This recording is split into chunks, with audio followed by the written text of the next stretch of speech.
Today on the Region Free Gamers podcast, the return of the generic intro with Psychonauts 2, Contra Rogue Core, and Hong Kong 97.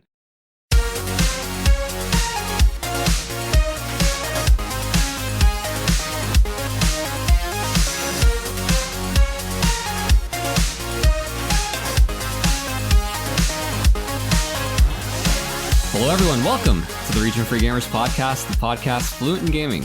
My name is Paul Romalo, and with me today, Easy Mode Master, Arnaldo Perez. That's right, baby. I am fucking vibrating today. It's fucking October's here, spooky times, very happy. Exactly. I wouldn't be surprised if we get into that. Also with me today, putting the ass in podcaster, Mike Doucette. Hey, I'm back. They didn't fire me yet. And finally joining us for the third time, proud new owner of a Jaguar CD. Champion. Exactly, Rick, yes. aka Ash Event on Instagram. How you doing, man? I'm pretty good, and I am only here because you guys promised that we'd be done in time for me to go to the early bird special at Denny's. Perfect. Oh my God. Us Gen Xers need our early breakfast or early dinner. Right. Yeah. We're an IHOP show, sir. Yeah. Oh, I'm sorry. Yeah. Well, they are. Here's the thing. Speak for yourself. International I am House of 100% Pancakes. Waffle House committed. Yeah. Why have I never seen an IHOP anywhere other than America? How international is it? They don't have them in France. It's like how the Super Bowl is the world championship of football, even though we're the only country that plays it. When I was stationed in England, American football was just starting over there, and that's what they call it, American football.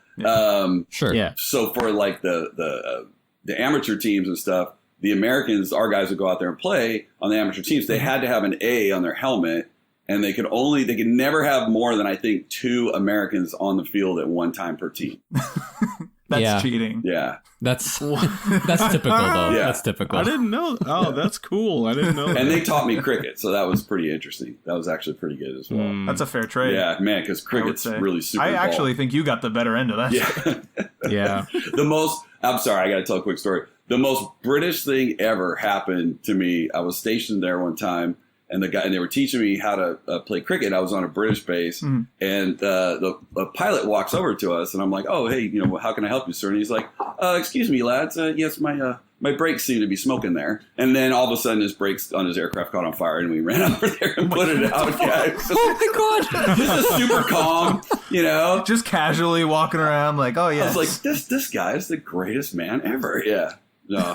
Well, isn't that exactly what you want out of a fighter jet pilot, though? Oh, yeah.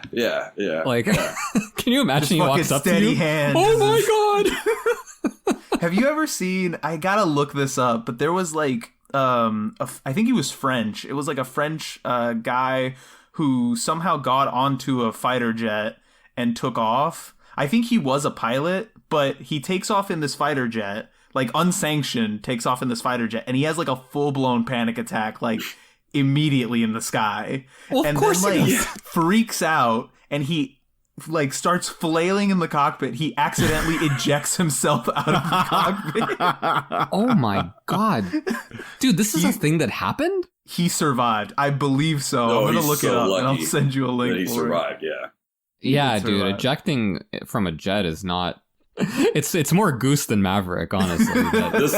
This is where I won't tell stories right now because I don't think you're we'll talk off airs and then and my wife's an RN, and so between all the years we've had between the military and then civilian, it's like we'll have dinner with certain couples and they'll all of a sudden we'll stop talking because we realize the audience is not really hip to hearing about all the things that we've seen. Although RN nurses in the ER have some of the best stories. Well, this is why we have Rick on, honestly, right here. No, you have nothing to be sorry about. If I could just sit here for 2 hours, do no work, and listen to you tell stories, it would, A, probably be a better show, and and B, way better for me. But Rick, I mean, your Instagram page, like, the Instagram pages I enjoy the most generally are the ones that show me things I've never seen before. And with your page, you're not aware of this.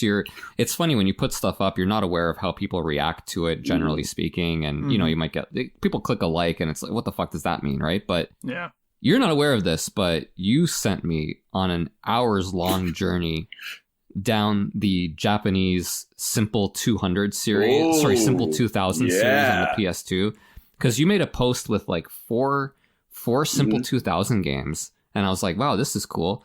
And then it was like, and then my life just like hours just vanished. I Forever was like, oh my altered. God, what's this? Yeah. Oh my God, it was insane. In the tapestry of your life now, just hours of you hunched over your computer looking at cheap yet expensive. But what's cool is that some of those started series that we know now, which is super cool. Yeah. You know what I mean?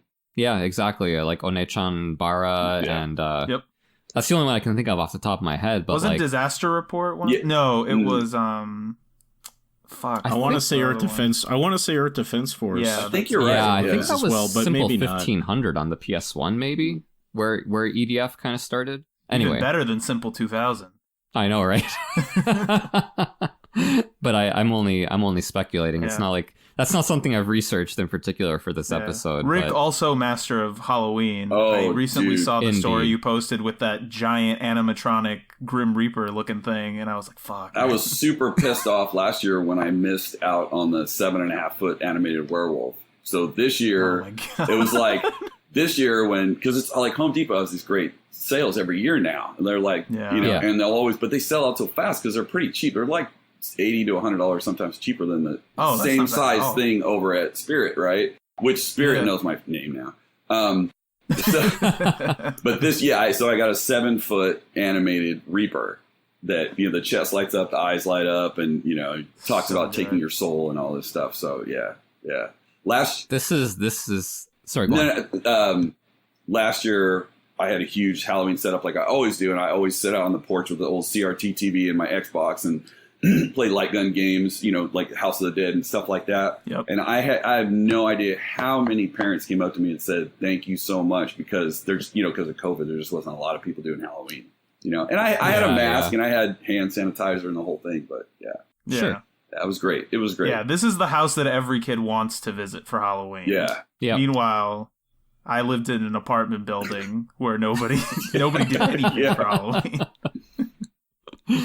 Oh, just man. awkwardly knock on doors and get in an elevator and go to the next floor, I guess. Like throwing pretty candy much. out the window. Great like density. The distribution factor, like impeccable. Could not compare, but the Halloweeniness factor really lacking. Yeah. Funnily enough, with Rick being a firefighter, I gotta say, when I was a kid, the fire station around the corner, best place to go for Halloween. Because they always had some firefighter hiding in the bushes somewhere, and he would scare the shit out of the kids who came around. Like he was wearing like a werewolf costume or like a zombie costume, and then they reward you for shitting your pants with buckets of candy, right? Yeah, that's right. Oh, it's fantastic. It'll probably make you shit your pants later or something. Yeah. Well, today, guys, a little bit more casual episode. We're just going to talk about what we've been playing lately. And before we get rolling, got to say a big thanks to all our listeners, everyone watching us on Twitch today, and especially our patrons, including new region free tier patron, The Breaker. That's right. Who I extra appreciate because he's from halfway around the world out in the Middle East. Yeah. And I know, right? And I know I've mentioned this on the show before, but like honestly, one of the coolest things about working on this show is seeing the variety of people who listen to us from all around the world. It's really awesome, actually. So, yeah, The Breaker, thank you very much. And if any of you out there listening would like to get in touch or join our Discord or Patreon, you can do so via our link tree. That's linktr.ee/regionfreegamers, and that'll point you to everything RFG related. Yep. Yeah, the basic Discord is free. Yes. But if you want to yell at me, you got to be a patron for that. I disagree. I think anybody of any economic strata can yell at Arnie. I'm surprised you're trying to exclude the people who choose not to pay Arnie. This is very nice try, Arnie. Nice try, classist of you. But how about this? What if we set up a dunk tank in Arnie's house? And then the Patreon subscribers get to, somehow we throw a virtual ball that dunks in. I don't know. We got to work that out. Yeah, I can. Virtual dunk tank. Yeah, I think we can make that happen. Really good idea. Yeah. We will, using patron funds, we will attach some sort of electrode to my body that if you are a Patreon supporter, you can click at random times of the day to electrocute me. Oh, that'd be good. Dude, do you have any idea how much our Patreon would fucking explode if we did that? I would do it. We'd be able to retire almost immediately. Yeah. Just to electrocute you. Yeah. It'd be worth it to be in the middle of like my job and just collapse on the ground. Oh my god. Don't tase me, bro. Yeah. It's like, oh, must be a sale going on. Would love to be sitting around the Thanksgiving table and just convulsing wildly in front of my family. It's like, for the pod, anything for the pod. It'd be perfect. All right, Mike, why don't you get us rolling here? What have you been playing lately? Oh, I've been playing Contra Rogue Core right now on PlayStation 4. I need to hear this. Yeah. So I'm just gonna get cut right to the chase and say, like, I can't recommend this game to anybody. At all. It's not, I don't think it's as horrible as some people are saying, and I think what a lot of people are saying about it is that it's, this isn't loyal to the Contra franchise for X and X reason, and I think some of those reasons make sense, but not the reasons a lot of people are using, but I'm getting ahead of myself. But basically, I'm playing Contra Rogue Core. It's the latest, and I mean, if this is any indication, probably last entry in the Contra franchise for a long time. If to any viewers who might not know, I can't believe I'm even saying this, but you got to make sure, so Contra is a long running series that started in the arcades and kind of gained a massive amount of popularity on the Nintendo Entertainment System with the original Contra, and it's a run and gun game where you run around. It was just Arnold Schwarzenegger and Sylvester Stallone shooting the alien. Hell yes. Lance, wait, what? Lance and, I can't remember their names. I can't remember the other guy's name either. Bruce and Lance. We'll just call him Bruce and Lance. But basically, you could play 2-player co-op. It was running and gunning. Everything looked like it was right out of, Xenomorphs and Aliens, and it was awesome. It's also obviously not the original, but the one that made the Konami code famous. Yes. Because you would get 30 guys and then you would just annihilate the game. Fantastic games, and then moved on to a whole bunch of other incredible games in the series. There's some dark horses in there, but they're all pretty solid. Shattered Soldier's dope. Neo Contra's pretty cool. Contra 4 and DS is great. Hardcore Uprising, not technically a Contra game, but also you could sort of argue, this is still kind of like Contra. It's got the theme song, and it's definitely hard, like really hard, but okay, fine. But like, did you ever, sorry to interrupt you, but did you ever play the PS1, the 2 PS1 entries by Appaloosa? Oh, thank you so much for reminding me. You're welcome. I totally forgot. I'm trying to track those down. I did play both of them. I don't remember hating them that much, to be perfectly honest. I'm only mentioning them, like, I've got a really soft spot for them. I haven't played them myself, but we talked about them at length on, I think, like, episode 6 or 10 of the Region Free Gamers podcast ages ago.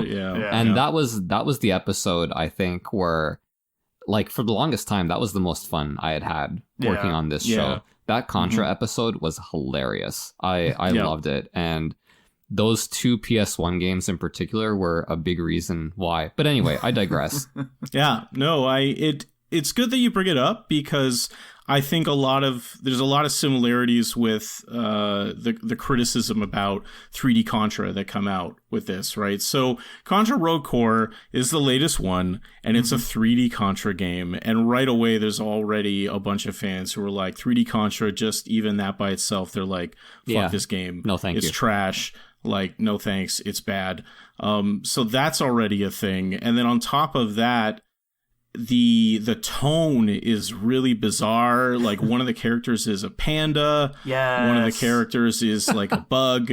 One of the characters is a woman that has a sword in her stomach because she's actually fused with an alien. And that the sword keeps the alien's mouth shut because if the sword isn't in the alien, it takes her over and makes her... And then the guy just has a drill arm and he smokes cigars. But so it's Mr. Driller once he's like come back from the war.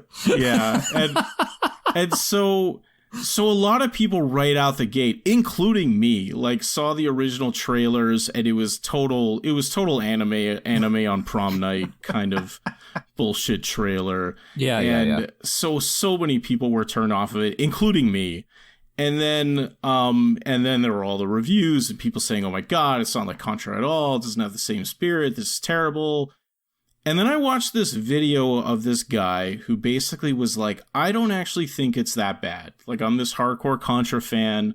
He hated Hardcore Uprising, but he was like, "I don't actually think it's that bad.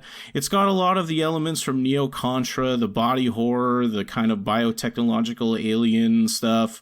And I was like, okay.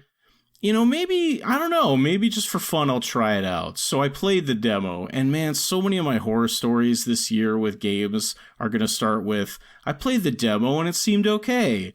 And so I play the demo. Let this be a lesson, kids. Never play the demo. The demo was solid. The demo was good. It was like just straightforward. It was very shallow, incredibly shallow 3D run and gun gameplay. Much more of a horde kind of thing, like Serious Sam, less of a sort of, driving forward kind of thing. But it was fun. There was like cool finishing moves. Like there's a section where you literally pick up a tank by the barrel and smash these people and then throw it through a wall and you kill all these other aliens. And I was like, all right, okay, like I'm down with this. Like, okay, like maybe I'll give this a shot. So I found it cheap physically. Yeah. And I was like, all right, okay, let's do it. Oh yeah, because it's one of those games where it's available digitally, but it's always full price. For like it's one of those. It's like $50. Like it's never on sale, and you're so like, weird. What? No. Yeah. But then you can get it physically for like $15, probably less. Depending if you get it loose, especially. Mm-hmm. So anyway, I'm like, all right, okay, I'm gonna try this out. I'm feeling pretty good about it. And then I start playing it, and I realize really quickly I say the real problem, that makes me sound like a patronizing jackass, but like I think the real thing. And then he found the real problem. I found the real problem. But the real thing that's bad about this game is that it's a looter shooter. Like there's no other way to say it. It's a looter shooter. It's like Destiny, where the levels are, Destiny works because even though the levels are repetitive and you're doing the same thing over and over to get loot, and get better loot and make your light rank or whatever go up. The reason why it's good is because it feels so good to play, and there's so much freedom of expression in how you can approach situations, and it looks awesome, and there's all this lore. And so now picture that, but Contra, and it's like it has none of that. Like it has nothing.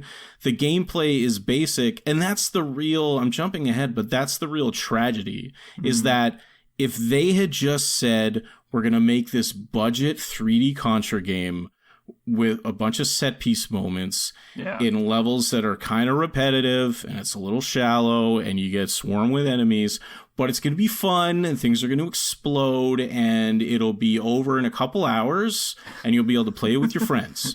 Yeah. Like if they had just done that, it would have been fine. It would have been fine. Like people still probably would have hated it because of the style or whatever, but at least eventually people would have come around and said, you know what, it's actually not that bad. Like it's fun, it's just a fun time. What if they just hadn't called it Contra?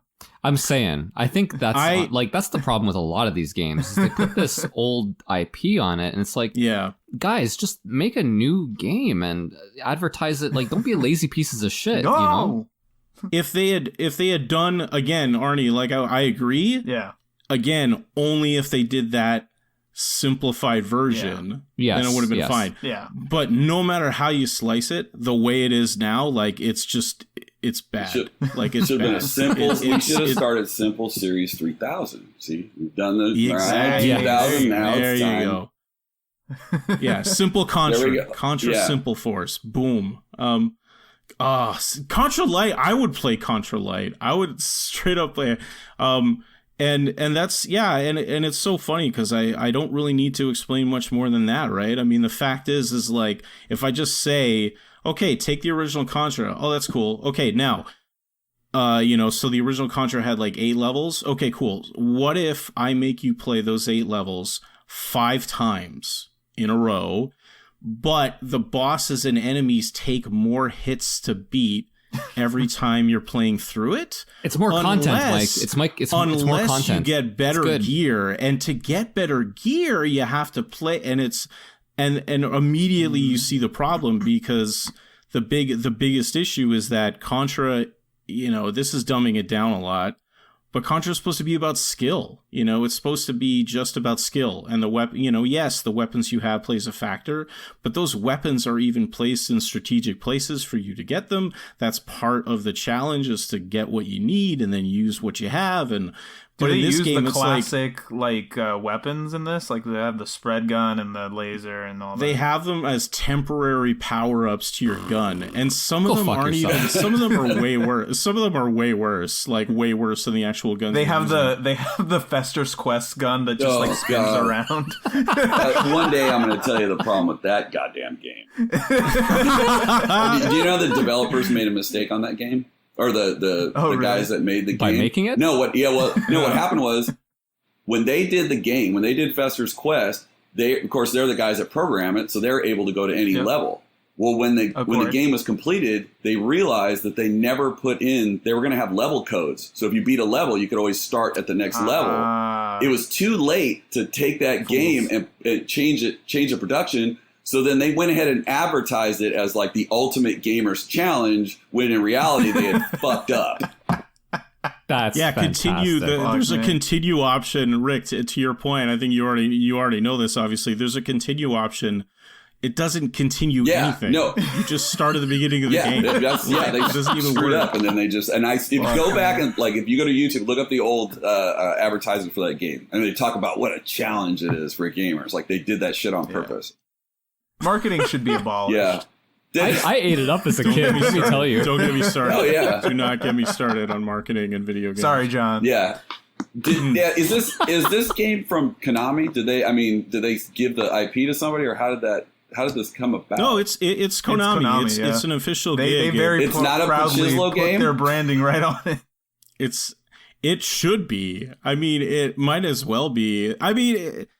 The thing is like, that's the thing is, I don't even really have much more to say. Like, the basic gameplay is cool. Yeah. I actually have grown to kind of like the characters and the world it's in. It's actually kind of interesting. In the stomach, like, there's more to it. There's more to it than I thought. They put a little more thought into it than I thought, and I'm like, oh, this is kind of cool. It's just the fact that you have to play through it to get more of that. Yeah, exactly. Yeah, exactly. So that's Contra Road Core. That's too bad, because like it is. Yeah, because when I look at video of it, I'm like, this actually doesn't look bad. You know what I mean? Like, it's a little bit sparse sometimes with the amount of enemies and so on.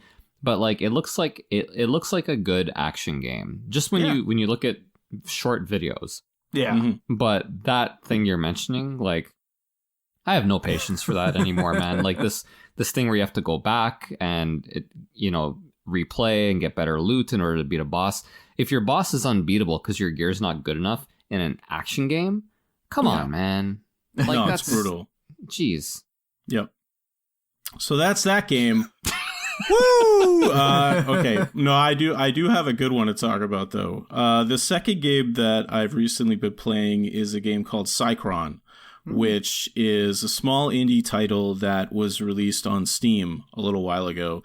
And it's a kind of a low-res sci-fi Metroid-like Metroidvania. Okay.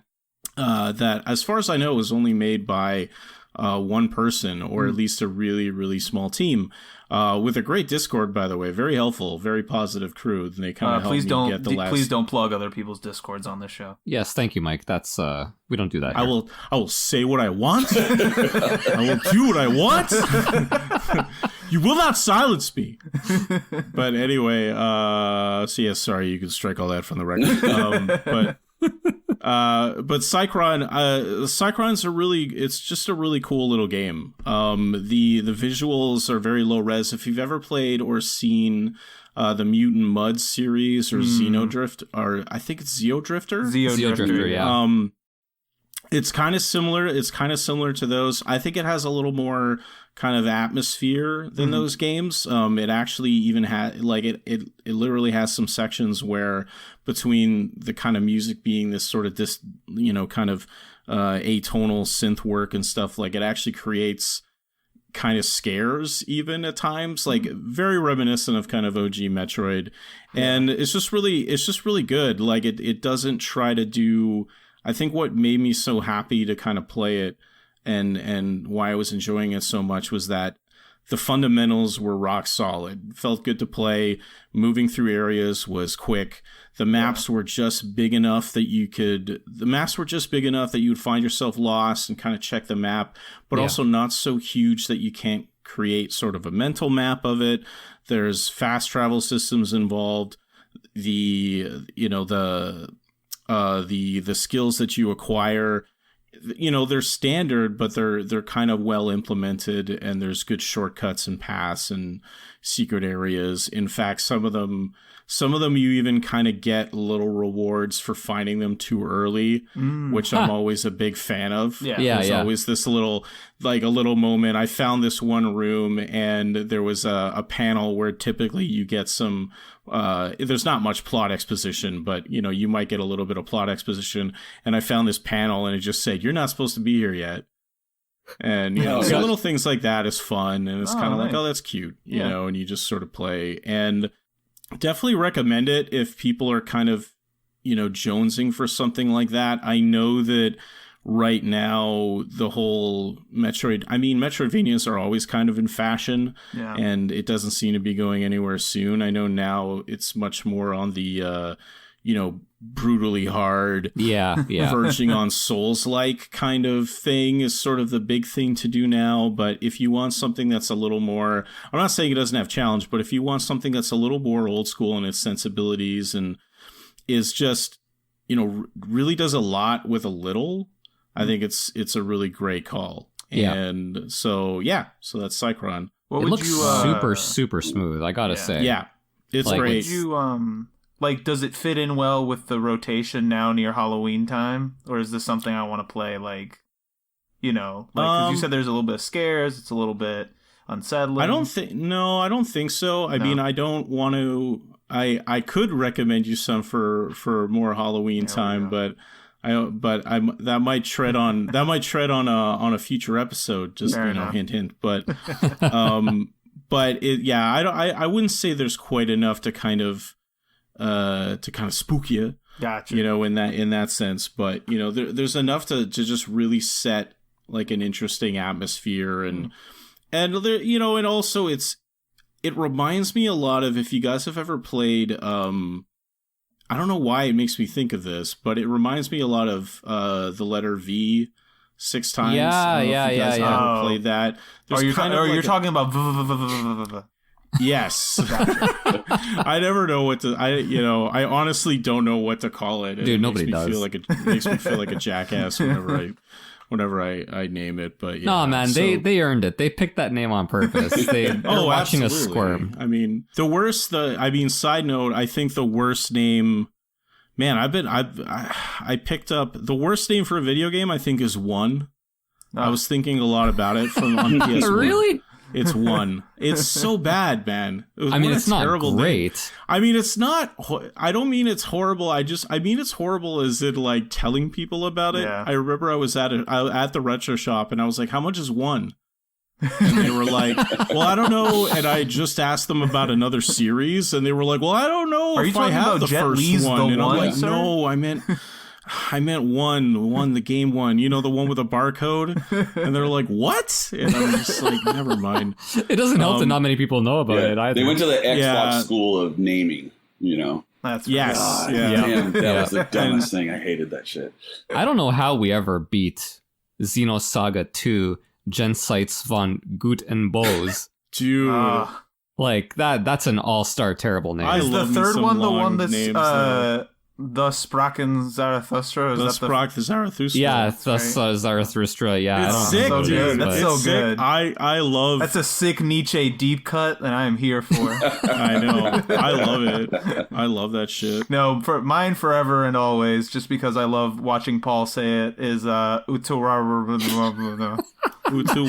That's the other one that came to mind as well. Utawareru Mono. There I hate. Come on, guys. That one day. sucks. That one, I don't know about that one. And there's that Apple Store game called 10 Million that even the dev himself was like, "Don't ever call your game 10 million." Like just with one with like 7 zeros, and he's just like, "Don't call your game that." And I was like, "Yeah, man. I mean, I don't know what to tell you. Like, it's a really bad idea." But yeah. But so back to Sycron though. Yes. Like when I'm seeing Sycron, what I'm seeing is, am I seeing like I don't want to call it low rent. I think that's not a good service, but is it like a shorter, tighter Axiom Verge? Yeah, I think so.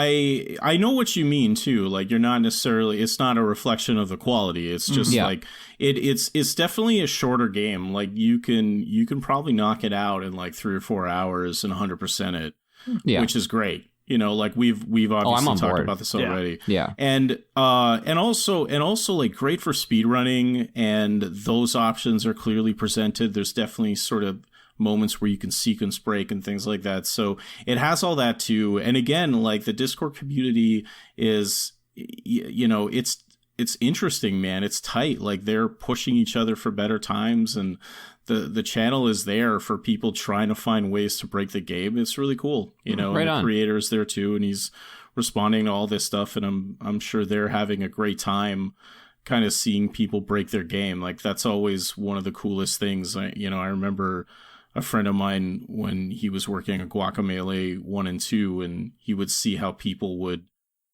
you know, mess with the game and get past certain sections, and they were just like, that was amazing. Like some of it they knew, some of it they were like, oh yeah, like but there were other things, like I might be misquoting, but there's a section in one of the challenge rooms where you have to do this insane amount of precision dashes across walls through spike traps and everything. And the thing is some guy was just like, well, I'm just going to turn into a chicken and I'm going to fly through it. and then he just did that, and it worked. Like, it worked. And they were like, oh, crap. They were like, dude, we didn't even... And they were, like, looking. But it was great because the designers were like, leave it in. Yeah. Like, leave it in. Sure. Like, there's some crazy stuff they did in Breath of the Wild like that. You see some of the videos that guys pull off in that. Yeah. Oh, my God, yeah. Well, like, that's just such an... Man, I was going to call it open-ended sandbox. Now I'm the one writing the back of the box, the marketing guy. But, like, I mean, what better term is there to say it? Like, was it an immersive experience for you? Yeah, no, it was definitely an amazing journey, one of a kind. Yeah, for sure. Right. And we're just like taking it one game at a time before. Here. Yeah. Giving it 110%. There you go. But it's true, though. I remember those early Breath of the Wild videos, and it was almost like a different game than what I had been playing, because everybody else is so much more creative than I am. Yeah, me too. And your brain just has to work different, like, for that kind of stuff. It really kind of does. And, like, and I mean, it's like a mantra of the show, but like, man, it must feel good to be talented. Yeah. I mean, because you're not finding it here. Yeah, right. But to finish up on that with Axiom Verge, I mean, Axiom Verge, I mean, I can't help but get in a dig whenever. I can't help but get in a dig. I think the design is sort of more solid than Axiom Verge. I think the signposting is a lot better. Yes. I know Verge was going for much more of a classic Metroid feel. I'm not sure it totally succeeds. I think this game does. Oh, I think nice. It does succeed in kind of posting properly and giving you just enough options to feel like you have ways to go, but not making it so spread out and making traversal, fun to do. It's one of those games that by the end of it, you're moving so much faster through the areas, and there's, whether it's enemies or environmental factors that were a legit pain, like the first time you ran into them, you're just blowing through it. Yeah. And it's such a cool, empowering feeling. Yeah. And again, you know, for someone who it seems, or I shouldn't say someone, because I don't know, it could be more than one developer, but for their first project to be this solid to me, not that it's like, you know, I'm not gonna game of the year, but like for as solid as it is, like it's really impressive, because it's hard to make a good game like this. It's really hard. But will it cool, man. But will it be out every 6 months on yet another console from limited run games like Axiom Verge has been on? I mean, it's like, how many goddamn times do we have to have Axiom Verge come out? I swear to God, I think they were talking about PS5 on limited run. I don't know. This is the problem is you guys don't understand grind set. You got to wake up every day. You got to fucking grind it out, baby. You got to make that money.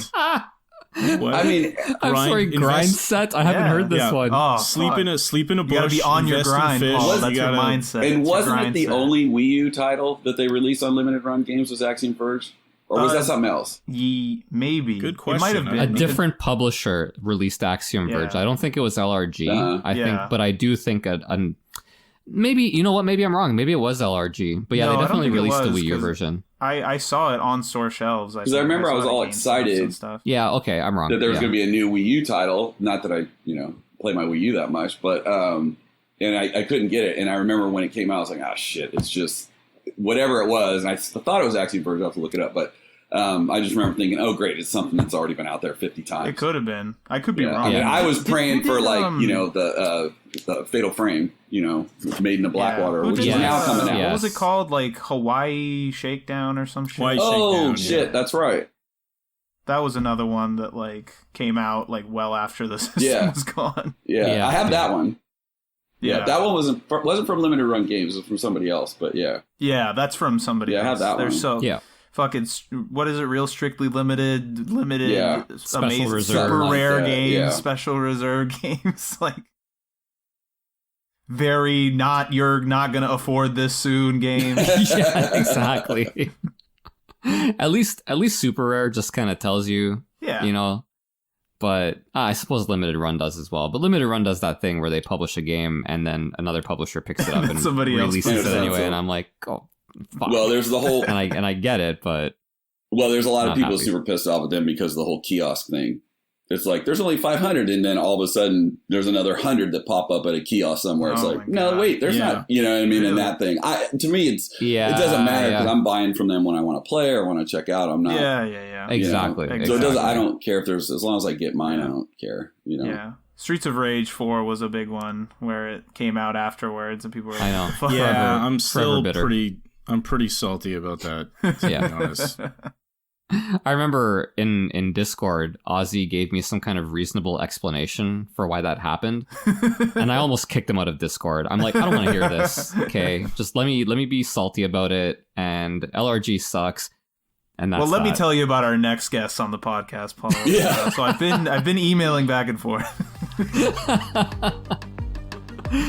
All right, guys, let's take a quick break here, and when we come back, I think I'll go over what I've been playing.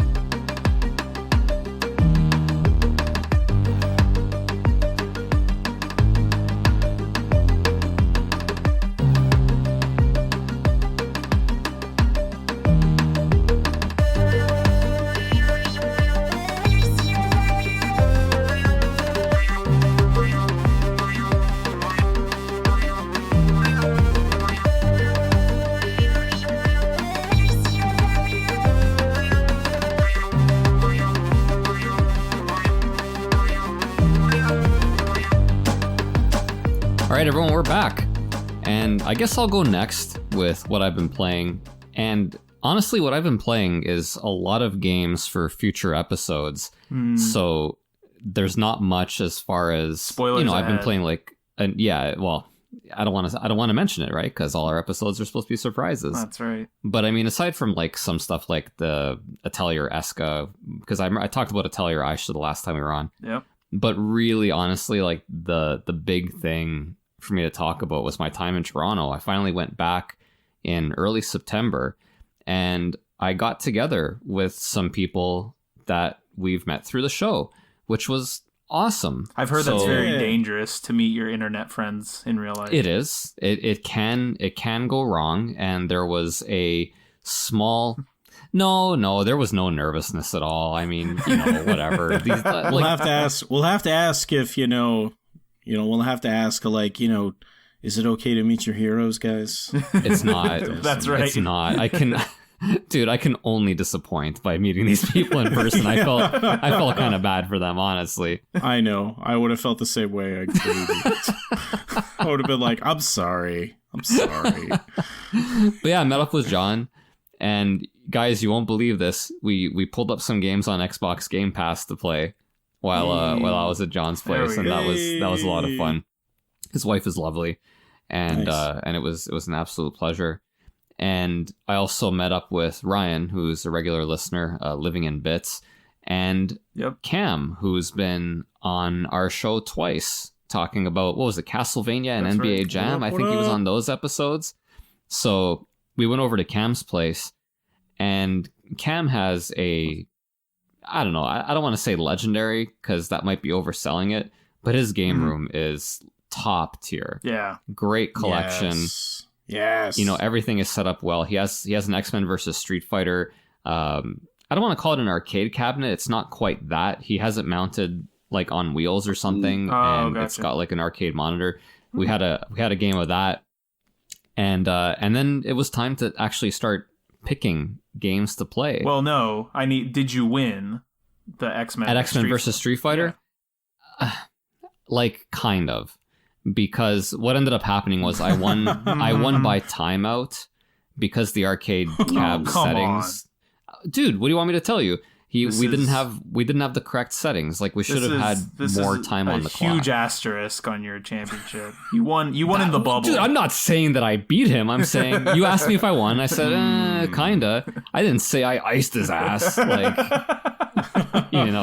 But if there was no time, would you have iced his ass? It was pretty close. I can't say for sure. He's good. Merc. He's good. Which is funny. We played Marvel Superheroes versus Street Fighter later on in the evening. Yeah. And look, I'll be honest with you. Whenever anybody I don't know says they're good at a fighting game, I laugh. I do. Like, I'm like, you're not good. You're not good. I'm sorry, but you gotta show me this first. Yeah, fighting games is like my thing. I mean, I've lost a step. I used to win like small tournaments and stuff like that, and I thought I was big shit. And I played some money games and that kind of thing, and I was like, oh, I'm the king. And so then I was talking to this guy at a comic book shop I used to go to in Sacramento, and he's like, oh, dude, come over to my house, we'll play. I'm like, yeah, all right, cool. It wasn't for money or nothing, and I just got fucking destroyed. And I was like, holy shit, I beat all my friends. I'd be like, anybody I play, like I said, I had a couple of small tournaments when I was in the military. Always won. And I said, dude, and then he told me, he goes, I just got back from Japan where I went to train in Street Fighter. And I was like, okay, yeah. And then, of course, then later on when damn, he fucking hustled. Yeah. Well, we didn't, thank God we didn't play for money. I know, yeah. But, and then later on, like when, Street Fighter 4 came out and, games started coming out more where you could watch videos on YouTube, that's when you realize like there's this whole other level going on. Yeah, a whole other strata. Yeah. It's the grind set. What we call big fish in a small pond. Yeah, exactly. You don't know the ocean is right next door. Yeah. And I mean, I'll be honest, I'm getting older now, so I'm happy. I'm like at Street Fighter 5, I'm like silver, I'm good. That's enough for me. Yeah. And you mentioning this kind of indirectly implies that I'm the really good player. I am not. I am probably lower than you. And skill-wise, but like what I'm saying is that if Random Joe, and Cam's not a Random Joe, right? Like, we've known Cam for a long time now, but again, like when someone says they're good, I'm like, no, you're not. But no, Cam's good. He's legit. He was doing things like combos into supers and stuff like that. I was impressed. Yeah, and we had really even matches. And Ryan was really good too. Ryan, who didn't say shit about his skill level, and generally people who don't say shit are terrible. and then he shows up with his stupid Cyclops in Marvel Superheroes, and like, dude, getting beat by Cyclops, God, man, there's nothing worse. there's nothing worse because he's such a wuss, you know. Yeah. And then when you get beat by him, it's like, oh my god, optic blast. It's like Cable. God, it's so demoralizing. It's like Cable in Marvel vs. Capcom 2. Like I can beat the whole game with just Cable, you know, because he's just so good. And I think it was because you were saying Street Fighter versus X-Men. I think it was that one that I watched Justin Wong playing the other day, and some dude that he didn't know pulled out a Juggernaut and just kicked his ass, and he was like, "Holy shit, Juggernaut is just broken as hell." Yeah. Yeah. Oh man, I've already told Paul that he needs to 1v1 me on NES Street Fighter 2, that hack that they're developing. It looks good, man. Like I said, if they released that game back in like 89 or 88, like, you know, just before the Sega Genesis, that game would have been amazing. But anyway, I digress. The point of this story is that when I saw Cam's vast shelf of games and he asked the question, you know, what game do you want to play? We were forced. You can't ask that question. You need to have like a list prepared of like suggestions or something. Ideally, but at the same time, what it did, we had like, there was like a moment of choice paralysis. Yeah. And then I was like, no. I saw last week you posted a picture of Bible Adventures. We are playing Bible Adventures tonight. Had you ever played it before? I had never played Bible Adventures. Yeah. Which one was your favorite of the 3 games on it? They're all the same. I'm kidding. They're not. But they... Is this Nintendo or Genesis one? This is NES. Okay. NES. This is the very first Wisdom Tree game. And speaking... Was it the baby blue cartridge? I think it was the black one. Yeah, mine's the black one. Yeah, I got the baby blue one. Yeah.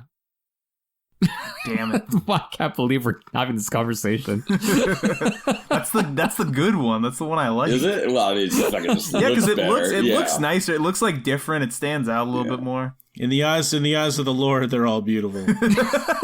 My fingers catch fire when I touch the game, though. So is that concerning? That's a feature. That's a feature, not a bug. Yeah. Okay. Yeah. I think that's the post. I still haven't played it though, to be honest. I need to. You know what, man? It's worth it. It's worth it for like 15 minutes, 20 minutes or something like that. Look, anytime personally I have a game night, I think I've mentioned this on the show before, but I like to start off with a terrible game, just kind of like as a, you know, this kind of like palate cleanser for jokes. Yeah, exactly. Yeah. And to be fair, before Bible Adventures, we did play Hong Kong 97, which I will get to after Bible Adventures. So jealous of you. Yeah. Dude, Hong Kong 97 has to be seen to be believed. Anyway, so Bible Adventures, I went through the games in order, and then by the time I got to David versus Goliath, I think we played it. So good. I think we played it for all of like 2 seconds because we had played so much Noah's Ark that we just kind of got burned out. That's what I was going to say. Like, I was like, the one you played the most was definitely the Noah's Ark game because it's the best fucking game on that cart.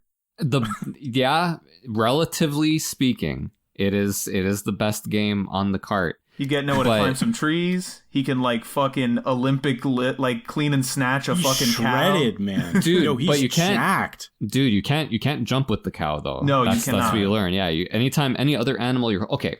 So this is like, just to paint the picture here, this is sort of like I guess the closest analog would be Mario Brothers 2, Super Mario 2, and not like the Japanese Super Mario Brothers 2, like Doki Doki Panic, right? And it's like a really low rent kind of version of that. Basically, you're just kind of scrolling along, side scrolling, running around, and you have to pick up 2 of every animal for any given stage, bring them back to the Ark, you throw them in the Ark, and then you go back out and you pick up more animals, right? The music, oh my god, the music is so bad, and it's delightful. It's just like a bunch of boop boop boop boop boop boop boop boop boop boop boop boop. Hymns, there's like hymns no of drums, angels singing, choir of angels song. But then, Paul, and I want to know what your experience was with this, because I had a sort of similar experience where I was like, oh yeah, everything's fine, hunky-dory, just collecting my animals. And then I get to the fucking monkeys and the snakes, and they are a bunch of bullshit. Yeah. Noah has to get violent, and also the pigs. Like if Noah tries to grab a pig, much like real life, the pig will squirm out and run away. That's right. And so what Noah has to do... They've all been oiled generously. Yes, they're all greased up, ready to run. No, what Noah has to do is he has to pick up a projectile and hurl it at the pig, knocking it senseless, and then he can grab the pig and bring it back to the ark. Just knocking the shit out of it. Yeah, he's gotta get violent. You know, this is the Bible. There is violence, folks. It's not all love thy neighbor. The good part, the Old Testament part. Yeah. Snakes are OP in the Bible. They absolutely are. Yeah. And they are in the game too, because like the snakes in the trees, you see snakes in the trees, and they're like spitting at you or whatever. I can't remember what it was, but there's something from the trees that was just pissing me off. But you can't grab them in the trees. You have to find snakes elsewhere. And it's kind of frustrating because you're like, I need snakes. My tablet that I've carved the list into says snakes. And I gotta go get this. Yeah. It's so good. It's like, it's like stone tablet. Yep. You know. But the snakes in the trees are all jacked on those magic apples, so that's the problem. You can't get those. You got to get the ground snakes. Yeah. They're crazy. Yeah, well, that's what my grandmother always said, right? Yep. You got to get the ground snakes, not the tree snakes. And then the monkeys the monkeys you also have to knock out of the fucking trees. But they only stay stunned for a little bit, and if you don't grab them, they like haul ass back onto the tree. Yeah, and it's brutal because Noah's on skates too. Like it's not a super tight controlling game, right? And also hilariously, when you hold the button to run, so like they programmed the game so that the background follows you when you're walking around, and that's all well and good. But when you start running, the background can't catch up. And so if you're running to the right, eventually, and Noah's like fucking Usain Bolt. Like you run, and he reaches the far end of the screen, and you don't know what's coming. Like it's like he's running into the future. He's so fast.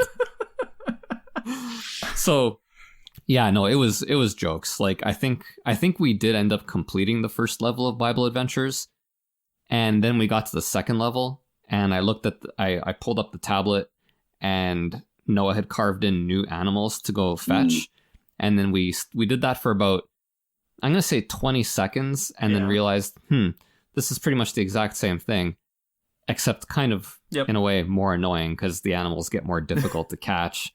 You know, I mean, it's like a video game is supposed to be. It gets more difficult as you go through the game. But for the purpose of Noah's Ark, that actually makes it worse. Because the base game is not terribly enjoyable. It's not great. No, it's not great. But it's hilarious. Sorry. It'd be bomb if you could like grab the snakes and use them as whips and then pop the monkeys out of the trees like that. See, if I could throw animals at other animals, that'd be... Bible Adventure 2 it would be awesome. Coming soon. Yeah. It would be awesome if we could do a lot of things in this game. But so anyway, that's... So then you played Baby Moses. That's Noah's Ark. And then we played Baby Moses. Is that what the game's called? Baby Moses? I've already forgotten. Or maybe it's like Moses in Egypt or something like that. I don't know. Anyway, the point, I forgot to mention one more thing about Noah's Ark, is that you can pick up like power-ups that restore his health. By the way, I didn't even realize that he had health until I was reading about the game after the fact. I was just picking up these power-ups because they would give you kind of helpful hints like, hold B to run, and so on and so forth, right? You can't jump with cows. And after a while, they just stop giving you hints. What they do is it's like they're cocaine dealers, right? What they do is they give you a little hit of something useful, and then every little power-up thing that you pick up after that is just a Bible verse. It's no longer a helpful hint. It's just like a proverb. Wait, whoa. They got you, so then they dump the scripture on you. Yeah, exactly. It's a helpful hint for your soul, you know? They're getting you ready for the Bible game on the Xbox and PS2 where there's like trivia games. Yes, exactly. Which, by the way, Wisdom Tree has created a trivia game on the NES. It's called Bible Buffet, I think. Yes, Bible Buffet. Oh my God, this where is it plays. It has like a little spinner, like in the Game of Life or whatever. Yeah. But that game is kind of bullshit if I remember correctly, because if you don't have the manual, you can't like, you're just guessing, because like a lot the questions they ask you are like in the manual. If I remember like the reviews I saw of it back. The manual. You mean the Bible? No. Right. Yeah. The manual of the game. So, like, you mean the book? The like, book. You mean the book? The good book. The good book. Come on, I love man. that. I love that There's only like, one good book, and it's called the Book of Mormon. So I don't know. I just love what y'all are talking that. I about. love that we keep saying, I'm like, Arnie, are you trying to tell me that Bible Buffet isn't a finely tuned, well-crafted work of game design? Like, is that what you're trying to tell me?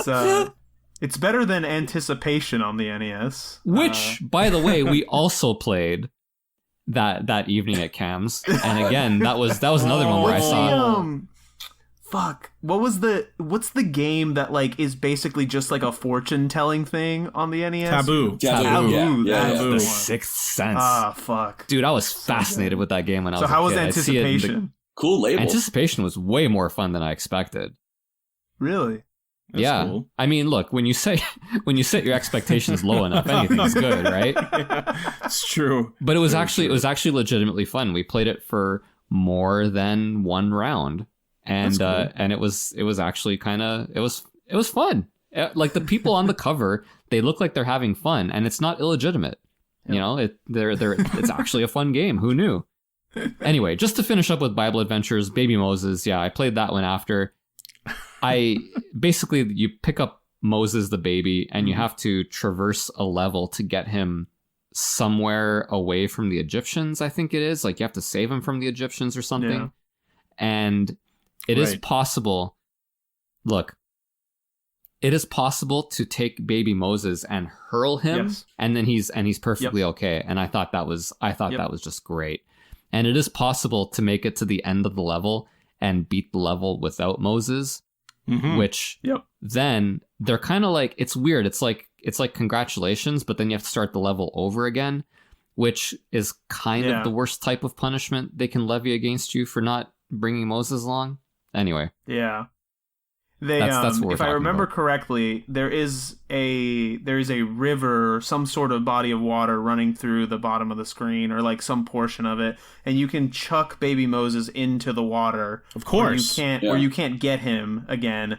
Much as a predecessor, I think, to the Super Mario 64 penguin level where you chuck him off a goddamn cliff. Yeah, absolutely.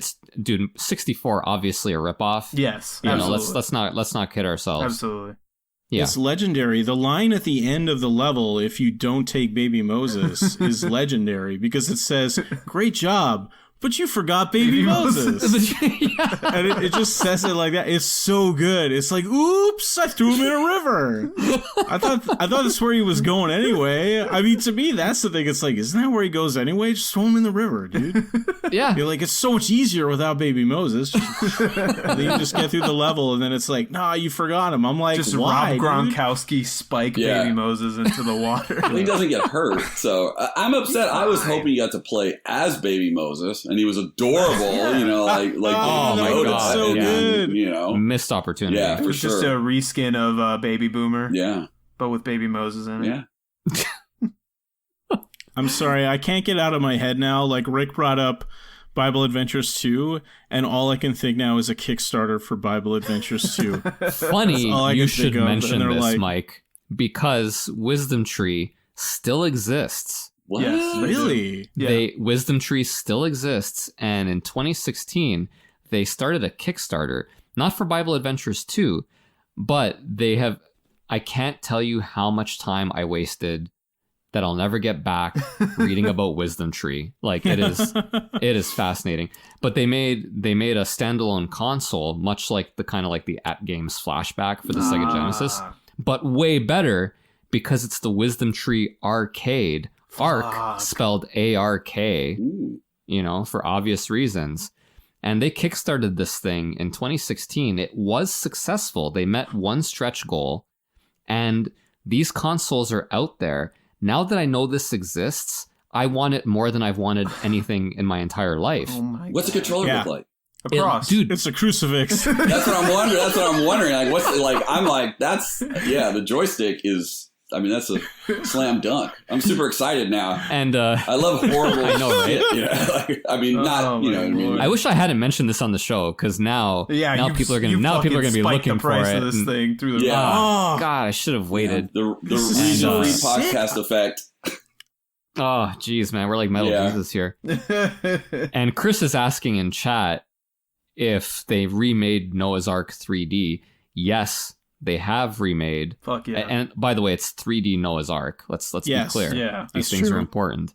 Yeah. Yes, they have remade 3D Noah's Ark. So Wisdom Tree still alive and well, and I got to move on because we're spending. I knew this was going to happen. Once I started reading about Wisdom Tree, I'm like, oh my god, we're not going to be able to shut up about this place. I know. Hong Kong 97. Hey. Oh Let's my go. god. So Cam and Ryan and I are chatting, waiting for the day when we're getting together. Mhm. And I'm the one who suggested this to Cam. I'm like, Cam, you have a nice place. Can we go to your house? Right? And he's like, yes, absolutely. This sounds like a great idea. On one condition. And I said, what's that, Cam? And he said, you have to play Hong Kong 97. And I had never heard of this game. I'm not a regular watcher of Angry Video Game Nerd. Why did he say condition as if that was like a bad thing? Yeah. That's an experience. Maybe Paul's going to tell us that in a second. Yeah, maybe. Except I'm probably not. So thanks for setting me up for nothing, Mike. But Aw. I'm kidding. No, this was his condition, and I said, Hong Kong 97. What's that? And he gave me kind of like a very, very Cole's Notes version. He didn't want to reveal too much, and I didn't want to watch any YouTube video of it or anything. I'm like, Hong Kong 97 bootleg game, Yep. Super Nintendo. All right, I'm in, right? Like, I need to play this game. So yeah, I watched nothing, went into it completely cold. Dude, Cam grabs his like bootleg card of it, and him and Ryan immediately just start giggling. Like, they can't stop giggling. Like, they're like, oh my god, we're gonna play Hong Kong 97. Paul's never played this before. He puts it in, and like my jaw like immediately hit the floor. It's it opens up with almost a plea from the developer, like, hey, if you have any games that you've made that you want us to publish for you, we can do that. Except it's in broken English, which makes it even more hilarious. It's the most bizarre kind of intro to a game. And then you hit start, and then the story pops up. And guys, the story, it's incredible. It basically, the premise of it is that the Chinese government takes Hong Kong back from the British in the year of our Lord, 1997. Which, actually pretty close to real life. They did kind of predict this happening. And your job as like the British Parliament guy is to hire a guy named Chin to fight off, and I quote, the fucking red people. And cool. Your job is to kill all 1.2 billion Chinese people in order to keep them from taking Hong Kong back from the British. This is the story. This is the story. Chin is Jackie Chan. It's digitized pictures of Jackie Chan. I think on the title screen, it's the picture from Wheels on Meals, the movie. Yes, I was going to ask if you could tell which movies. But... You could tell, you could tell which one it's from. And Chin, by the way, canon. This is canon now. Chin is Bruce Lee's son. So he's inherited Bruce Lee's karate powers. Yeah, Brandon's gonna be pissed. Karate powers. And he has to kill all the Chinese people. And then the game starts, and it's I don't even know what to call it, man. I guess it's like a cross. I mean, you can technically call Space Invaders a shmup. And I guess it's kind of like that. Like, all the enemies are just flying at you from the top of the screen, and you can run around on the bottom and you're shooting them with something. I don't even know what he's throwing at them. I can't even remember. Kung Fu. And whenever you hit an enemy with your projectile, you only have one weapon. Whenever you hit an enemy with a projectile, they turn into a small picture of a nuclear explosion. So every time Chin kills a Chinese person, they explode in a mushroom bomb. But it's not really, it's just a picture of a mushroom bomb. Then you fight the final boss, because the game only has one level. And the final boss, and I can't remember it, I think it's like Deng Xiaoping or something like that, a prominent Chinese politician. It's basically a giant sprite of his severed head that flies along the top of the screen and every once in a while flies down to try to crush you. And you have to shoot this giant head. I couldn't believe what was happening. Also, by the way, when you first start playing the game, extremely difficult. I was getting killed left and right, and Cam and Ryan were just laughing at me. I'm like, what the hell is going on here? This game's like, eventually you get used to it. It's like almost like an actual video game that way. Right. Worth mentioning, when you die in this game, there is an actual picture, a digitized photo of a real life dead person on the game over screen. I couldn't believe it. This is like the schlockiest piece of garbage. Yeah. And of course, I can't talk about Hong Kong 97 without talking about that song. That song. And we're going to play this during the break.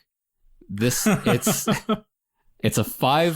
a 5 to 8 second audio loop taken from a song called I Love Beijing Tiananmen, which is sung, or at least at the time, it was sung by school children kind of every morning. You know what I mean? Like when I went to Catholic school, we sung about Jesus every day, right? That's true. So this is kind of like one of their Jesus songs. I Love Beijing Tiananmen. And it plays on this 5 to 8 second loop. And when you've played the game long enough, after we stopped playing, Cam was talking about something. I don't even remember what it was, but I'm looking at Cam talking, and all I can hear is that audio loop as the soundtrack to what he's saying. Mm-hmm. And I couldn't take him seriously. I couldn't take anything he was saying seriously because all I could hear was that song playing over and over and over. Did you already talk about the fact that when you die, I think it's when you get a game over or something, the background image is an actual murder picture? It's a picture from an actual murder scene? Yeah, you got up during that, but yes, we did mention that. God damn. It's unbelievable, man. This game, like, I enjoyed it. It was super, super fun. If I played it by myself, it would have been a lot less fun. Yeah. Because the point of these kind of games is to, like, take someone who's uninitiated, plop them down on the sofa, and then just observe them. Playing the game. And that's what was happening. They were watching me like I was some kind of science experiment, watching my reactions to it. And it was great. And this game, man, like, it's such a cool story. Like, are you guys even aware of how this game came about? Or I'm a little aware, but I definitely want to hear. I looked it up once, but I don't remember everything. Yes, like I've seen videos on it, but I'd be lying to you if I told you I could just tell you from memory, like what the video was. Well, I know all the stuff you just said, but I don't know any of the story behind it. Mm-hmm. Well, I mean, it's I don't know, man. It's kind of cool. Like, so there was a pretty big bootleg scene in Japan back in the mid 90s and probably late 80s for all I know, for NES, for Super NES, but we're talking about Super Famicom here specifically. Fairly big bootleg scene. There was this magazine called Game Urara, which kind of specialized in advertising for bootleg games, talking about bootleg games. Also, by the way, some pornography because, like super underground magazine.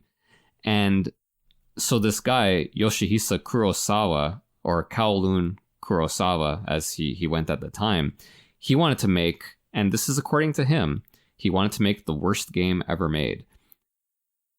Success. Good shot. I can only call it a success. But with that said, even though this game was advertised, I don't think he's met the people who develop for the standard At Games lineup. Oh yeah. Oh yeah. Curling 2010. That's I have to say. I don't know if Jack's P gets up to as much as Hong Kong 97, but it's up there. I mean, Hong Kong 97, I'll give it something. It controls very well, and it's very clear what the point of the game is and how to achieve it. Well, what the fuck, man? Was he trying to make the worst video game or not? So yeah, back in 95, he wants to create a game. He's got no technical skills. He has a friend of his who's an Enix employee, and together they make this game. They sell about 30 copies of it, and no more after that. And I don't know when exactly the ROM of this game surfaced, and without the internet, this doesn't happen.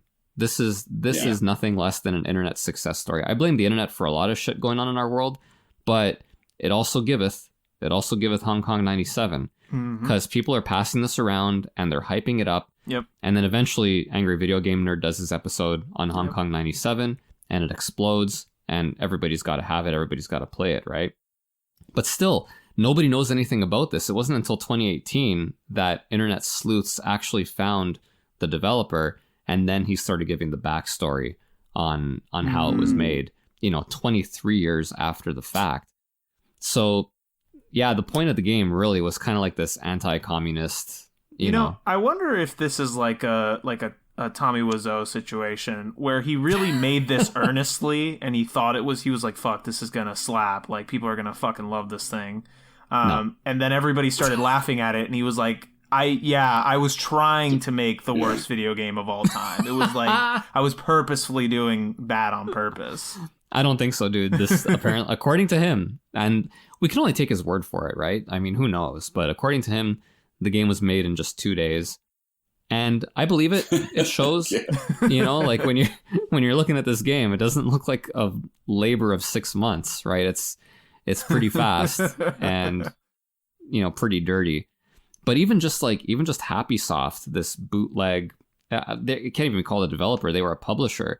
When you look at some of the games in their lineup, man, this is like a whole other world, this bootleg scene from back then. Like, they made one game. Big I think time. The most popular one they made was, I might butcher the name, Kamikuishiki Village. This game is sort of like, I don't want to call it a Romance of the Three Kingdoms clone, but it is kind of that way in gameplay style. It was made for the PC 98, first of all, which means it's like impossible to play nowadays. But it's a simulator where you control the real life cult that was responsible for the 1995 Tokyo subway sarin gas attack. Yeah, the sarin gas attack. Shit, Shinrikyo, baby.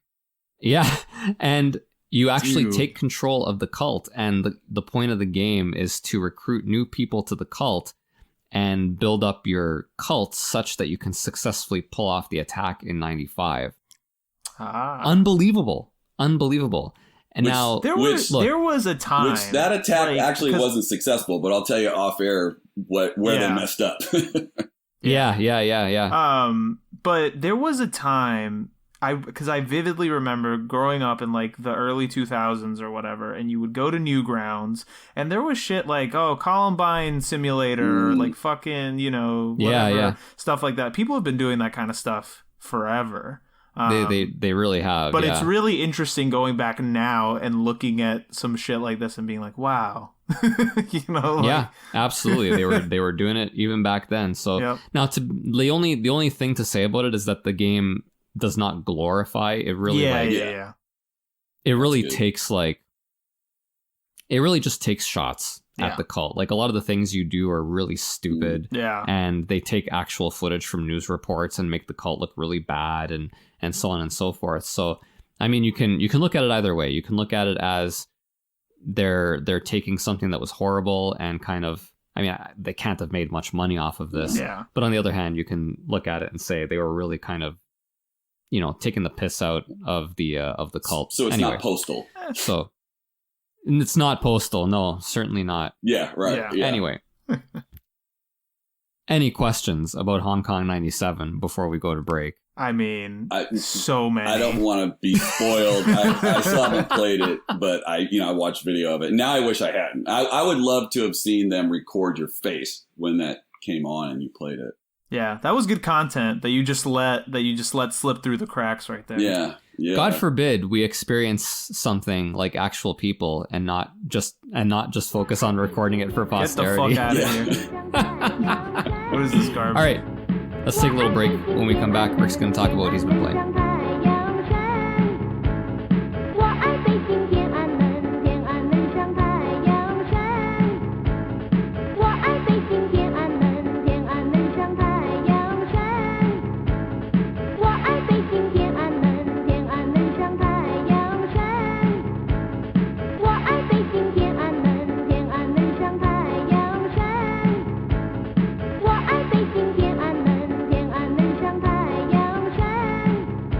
Everyone, we're back.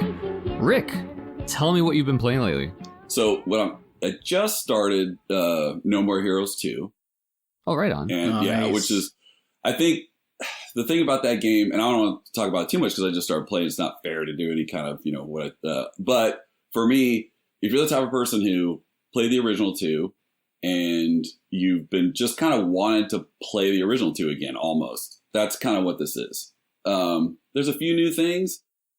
I know there's some complaints out there that it's not, really excelling. It's not pushing forward, the franchise. But I didn't care. That's not what I wanted. I wanted to play Travis. I wanted to, I love Suda51 games. I love, Grasshopper. I always say I've played them all, and then I find one that I missed somewhere. Yeah. I think there's that one Silver Light or Silver something that I have, and I just Silver haven't played Case. it yet. Yeah, I haven't played that one yet. So that was one where I was like, shit, there's one I missed. But I mean, look, man, it's really good. I mean, it's fun. That's the whole thing. It's fun. My only complaint is just when you're driving around the city, which is awesome. You get your motorcycle. I love that. The city is very Wii, not very Switch. You know what I mean? It's kind of.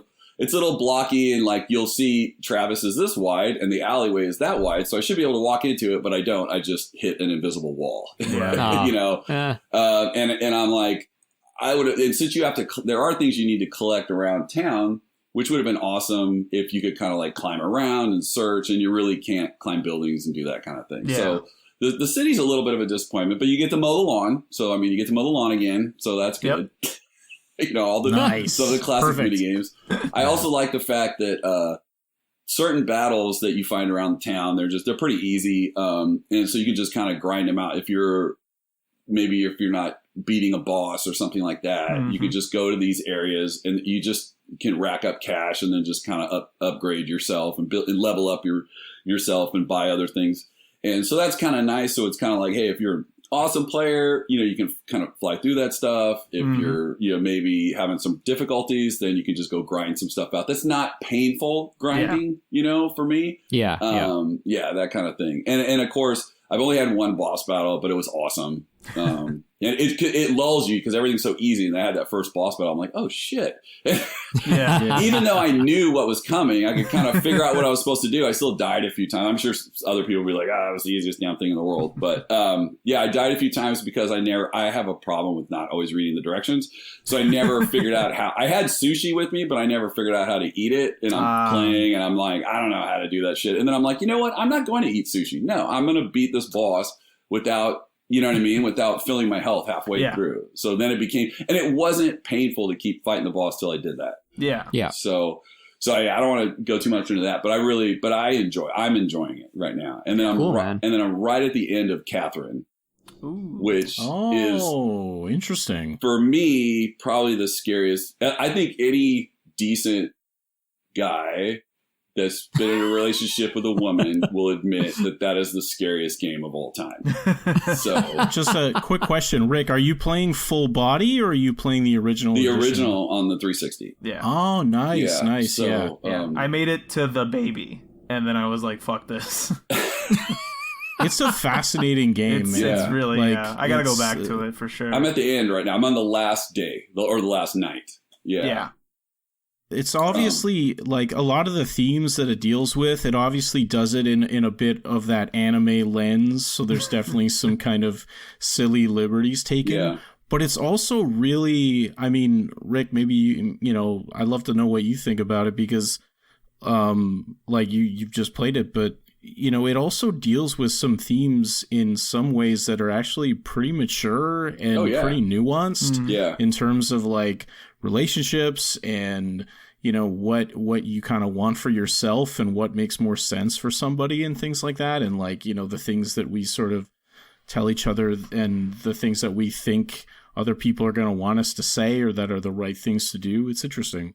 I think for me, the pure terror isn't the you know, the nightmares you have at night. The pure terror is that when they give you options of what to say to the different women, when you don't get an option, what something that you would actually say. Like, you know, there's, and I don't want to give too much away, but there's times where it's like, you know, my thing would be like, well, I'm gonna just be honest right here, and then they don't give you that option.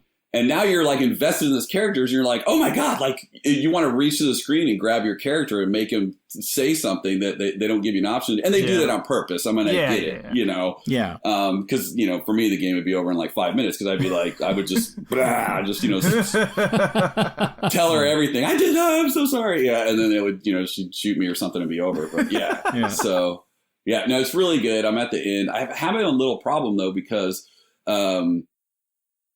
when you beat a level and then you have a choice, you know, you go into the thing and it tells you what choice you want to do. So, and then it'll stop and it says, okay, here's what everybody else picked. Yes. It'll give you like, which I loved when I played it. I was like, oh shit, I am an asshole. Like,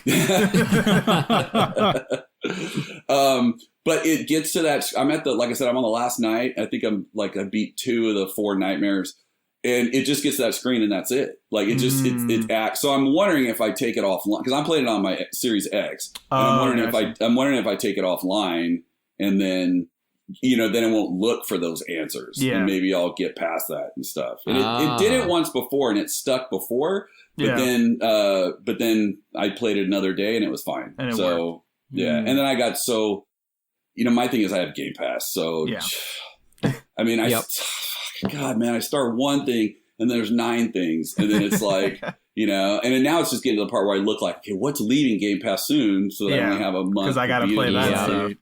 And I mean, I've played, so like this year alone, I beat River City Girls, Doom 64. Oh, nice. Which, by the way, that for me, that's the most fun I've had so far this year, by far.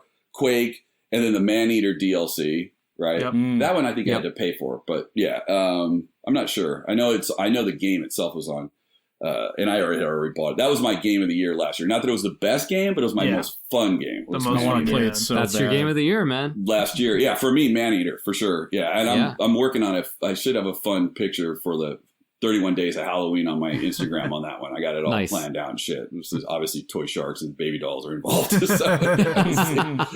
And then I picked up, but I haven't played yet, and I'm going to have to wait because I always like to play horror during Halloween era. But I picked up, we were talking about bad games. Or not, these aren't, I won't say, well, one's bad, but just like crazy, batshit crazy games. Like I like weird shit, you know. I'm not going to say the whole thing, but Choa Nikki for the Saturn, the shmup, right?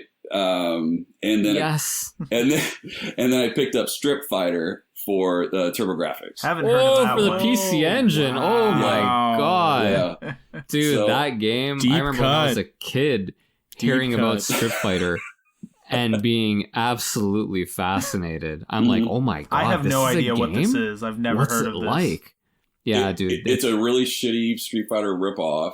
Liking what I'm hearing so far. Yeah, and I haven't played it. I know. Oh, you're gonna like it even better. I know clothes come off. Yeah. I know some clothes come off and stuff. But again, it's like it's just, you know, it's 2D animation. It's not, you know, it's not Mortal Kombat stuff. God, finally get my Blanca versus Vega fight I've always wanted.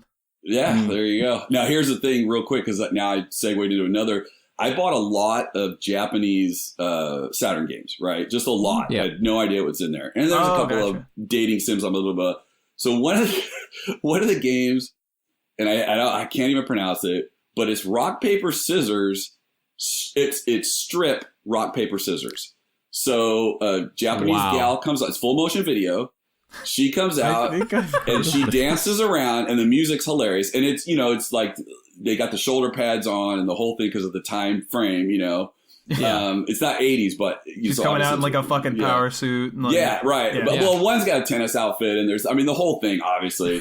And then then you do rock paper scissors against her, and you try to beat her. And if you beat her, then the next full motion video, she strips off, takes off another piece of clothing. Sure, yeah. And they actually get topless in the game.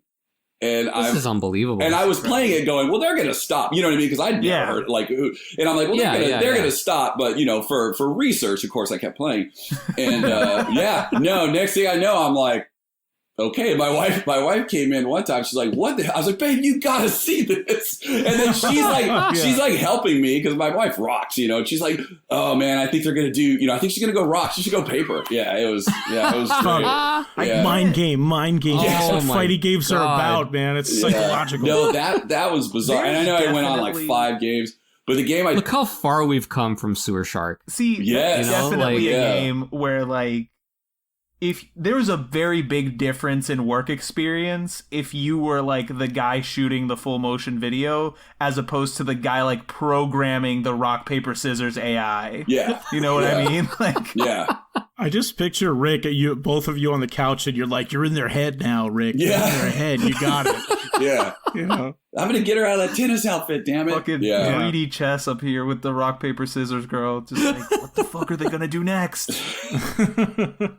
It's just bizarre. So, but the game that I did want to talk about for sure, that I beat recently, and again, Game Pass, love it. Psychonauts 2, dude. Wow. Yes. Been hearing lots of rumblings on this one. I missed the boat on the first one, and it's one of those games where you have to play, and I played some, and I just never, I'll be honest, I never finished it, and I would always get sidetracked with something else. Yep. If you play the first one, it's great, because when you start, and again, I'm going to really I'm going to keep the story cut down, because that's the beauty of this. I mean, it's a Double Fine game, so you know what I mean? Yeah. But when you start, they don't really give you tons of backstory, so it's kind of like, okay, shit, wait a minute, okay. I mean, you obviously know who his mom is and that kind of stuff, but so it takes a little bit, and you know, there's these friendships to different instructors, and they talk about the camp. So I mean, if you can play the first one first, you don't have to though. Yeah, you know, and then the game's so deep, like. First of all, I already explained that I suck at like reading instructions and taking stuff. So I'm not gonna lie. You know, you got to remember too. I had just come off of Doom 64 and Quake, right? Like jump in, kill stuff. So I had like no patience at all. So I'm like, okay, skip, yeah. I just want to start. I want to do the platforming. Let's go, yeah. Right. So long story short, the difficulty's pretty good. I got really good at combat, because I found out at the end of the game, after I beat the game, that oh shit, you can level up your abilities. Oh my god! So like, I was enthralled with the combat because I never leveled up one thing. Yeah. Now you can buy, and I know I'm kind of jumping all around. You can buy pins to wear that give you extra abilities tacked on to your psychic abilities, which I did all that. But yeah, dude, I didn't even pay attention. I'm like, oh yeah, okay, they give me a little book. Yeah, that's great, whatever. And but you were still able to beat it, you know? Yeah, so. And that's the thing. A lot of times I do that with games, and then when I get stuck, I'm like, all right, okay, what did I pass over? And then I go and look, and then I realize I'm like, oh, dope, you know.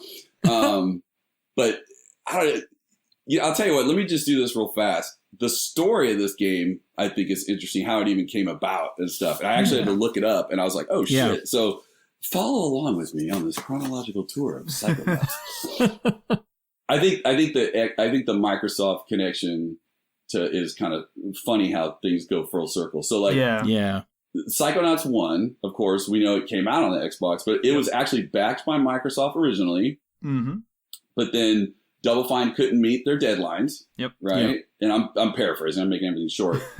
So they went ahead and dropped it. You know, Microsoft dropped it. And then Majesco picked it up. Mm-hmm. Yes. Right. So then obviously the game came out, critics loved it. I mean, I'd heard about it, but I just never played it. And I think the graphics for me, I was like, oh, it's kind of like a cool, hip, you know, but a younger game, maybe, like, you know, that kind of thing. Yeah. So, and then anyway, so I was reading here, at launch, it only sold like 100,000 copies. Yep. Which is, and then it was sort of a little cult hit for sure. Yeah, right. And it has had a really big cult following over the years. So Majesco, that's what got Majesco out of the video. Now, I didn't know this part. That's what got Majesco out of the video game business, was that game. At least according to some of the stuff I read. They said because they lost a ton of money on that game. Right. You know? R.I.P. Yeah, so then, I know it's not like we're all crying over it. Yeah. But, so anyway, so of course Double Fine got the rights back, and then they went ahead and they updated. Well, I didn't realize this either. They were selling it digitally, I guess on like Mac and that kind of stuff.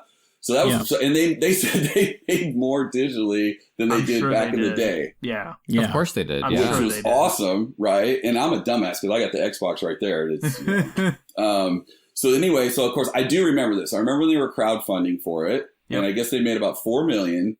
And then they were going to have Starbreeze, which you guys, I don't even know who the hell Starbreeze is. So Starbreeze was going to go ahead and publish it, and they went bankrupt in 2018.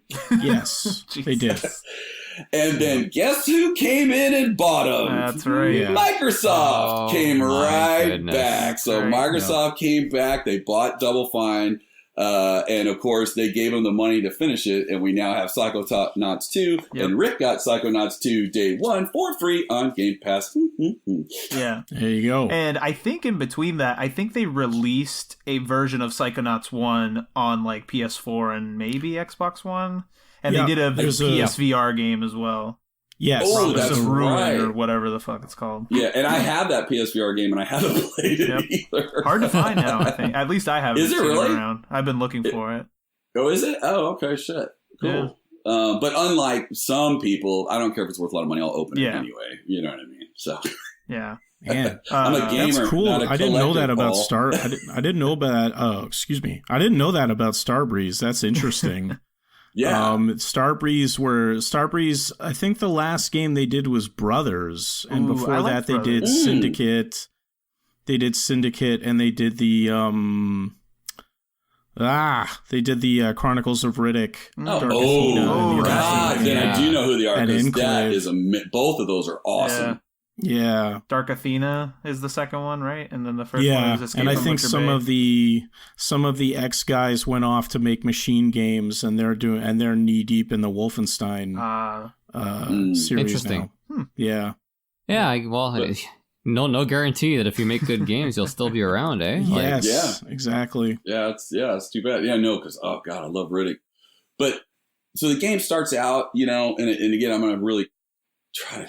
Oh man, I just don't want to give away story stuff, but it's appreciated. The one thing that is new in this one is that the old one, of course, you're going to camp, you're learning all your psychic powers, and in this one, let's just put it this way: it involves the original Psychonauts.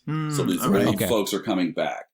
And like just like the first one, there's a few new abilities. You have like your different psychic abilities, and you don't have them all right off the bat. You kind of pick them up and you can upgrade them. Everything from like pyro. But what's cool is like pyrokinesis can do everything from, you can use it as to hurt enemies, but you can also like burn stuff on the wall so you can walk behind it. And then you can also like light campfires. And then you burn down forests and just obliterate everybody. But you tell firefighter. And then it creates wind. And then you use one of your other mental abilities, levitation, and you jump in it, and then it will take you up into the trees. So you can start using these different abilities. And I'm sure if I upgraded any of them, I could have done a lot more stuff. I was going to say.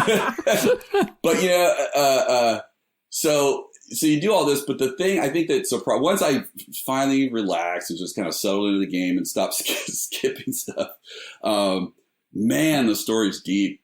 But it's not like heavy deep, it's like everybody I know is like Death Stranding. They're just like, oh my God, yeah, it was really heavy, deep story. It's not, it's not like that. It's not like, when I saw you were talking about the Christian Bale Batman with Heath Ledger, you watch that when you walk out of that movie, it's so deep and it's so awesome, but like nobody's talking because you're just like, wow, shit, this isn't like that at all.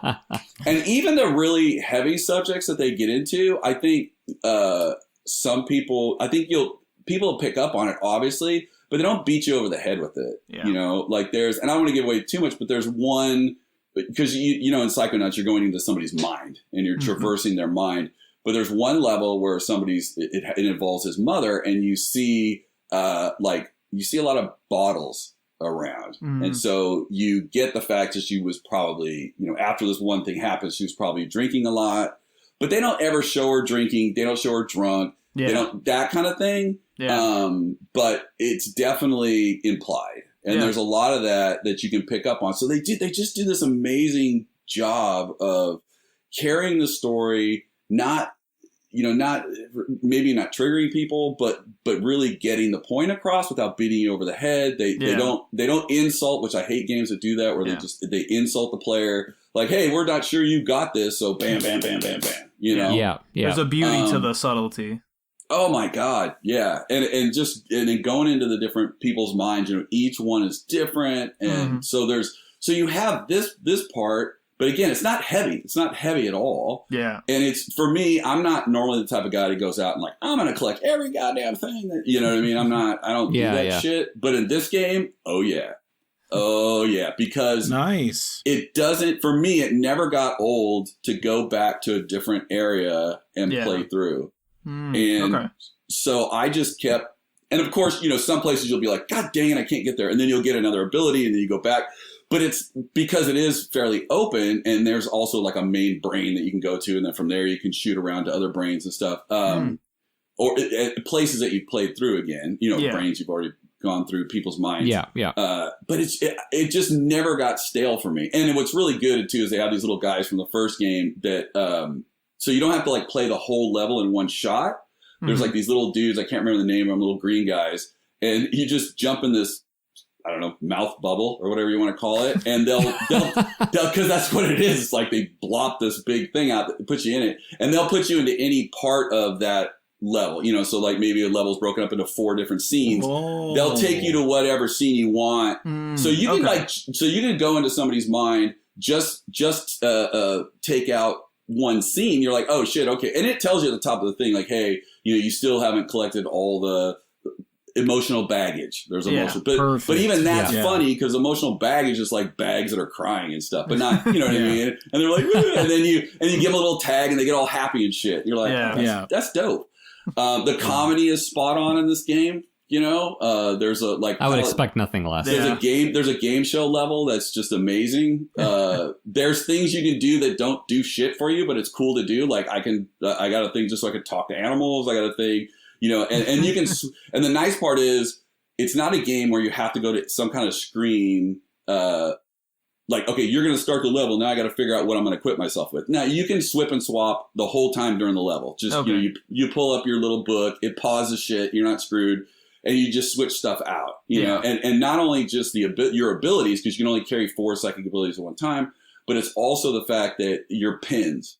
Yeah. So, and you can start coupling those together, you know, so it's like, okay, this level, I know I got these guys and I'm better just beating the shit out of these guys with, you know, normal, PSI blast or whatever. Yeah. Okay, cool. So then I'm going to use one of my pins that makes the PSI blast better. And then what I did, the other thing that was really cool, and I ended up with way more money than I needed, but I learned, like, when I'm not fighting against things, you set it up to where I think it's like either 2 or 4 times the amount of money, and then also a magnet. So like when you pick up, because you like little X's or things that you hit will break, and this little chunks of this PSI, the purple PSI stuff comes out. Yeah. And then if you have the magnet, it'll just suck it up. Yeah. You know? Nice. Yeah. So you do that and you can just rack up the cash. It just was never, it was challenging. It was never too hard. I mean, I'm telling you, like I told you guys before, if this game is not up for Game of the Year, at least, you know, look, I don't play every game. I don't know. But if this thing isn't at least up for Game of the Year, it's a goddamn crying travesty. And something's going to happen at my house. So in this day and age, given the theme of the game and, you know, where we're living now, I would be shocked if it wasn't up for Game of the Year. Just based on the handling of the theme and the theme itself. Yeah. You know, forget about the rest of the game. Forget about whether the game is good or not or whatever. Doesn't matter. The theme, the storytelling, I would be shocked if it's not up. I don't know. What do you think, Mike? Do you think it's up for Game of the Year later? I think so, yeah. From what you've been saying, Rick, And also from what I've read and heard from other people, it just sounds like the original Psychonauts, but they've just refined and polished everything and added the quality of life features to make it a super smooth play now. Yeah. And for it to still feel like an old school kind of collectathon, but with enough of, you know, the design sensibilities and level design modernized, that it just feels really cool and fluid to play. And if on top of that you have super resonating characters and themes left over from the first one, I don't know, to me it's kind of a no-brainer. I'm really excited to play it. Like the first one, I think if there's anything, and it's cool you brought it up, Rick, because if there's anything with the first one I think that most people would say is kind of spot on, is that it's too long. Like it's really big, and if you want to kind of get everything, it's easy to sort of feel like, man, this is a lot of just stuff to collect. It's kind of like, you know, it's a little slow moving in that respect. And so it just sounds like with this one, they've really, whether it's through the fast travel system that you've been talking about, the fact that you can hop from scene to scene, and that's so much easier to do, and like it's so much more clear, oh, I'm missing this thing here and I'm missing that thing there. Like, I just think it sounds like they covered all those bases this time.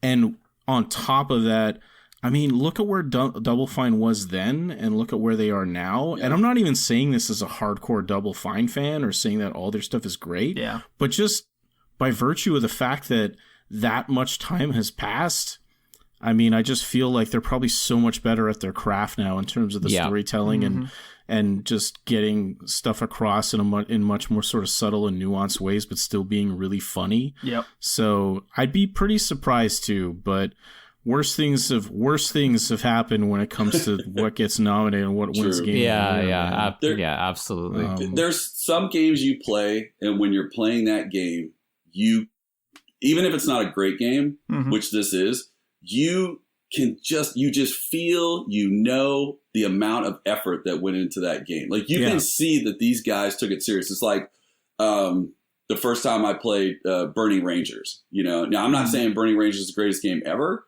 or that it should have even been up for Game of the Year. But when you start playing that game right off the bat, you know that Team Sega put their heart into that. Yeah. You know? But this is that times like 10. Like, you know, and I know I'm not being very descriptive about the game, and I'll be honest, it's just because like it's such an experience, but it's also a great game. You know, there's some games that are experiences, but maybe not the greatest game. This game, absolutely. And I know somebody's going to play it and go like, dude, it didn't change my life, so you suck. And that's why I hate to say. They only say those things to Arnie.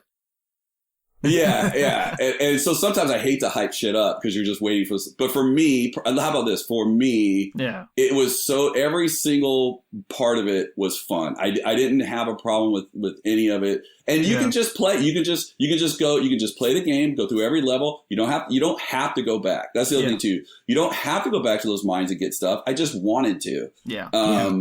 And it's just, and here's the other thing that is freaking awesome about the game that you just don't see anymore. So at the end of the game, you beat the game, right? And I was like, oh shit, I beat the game, but there's still things I want to get. Okay, cool.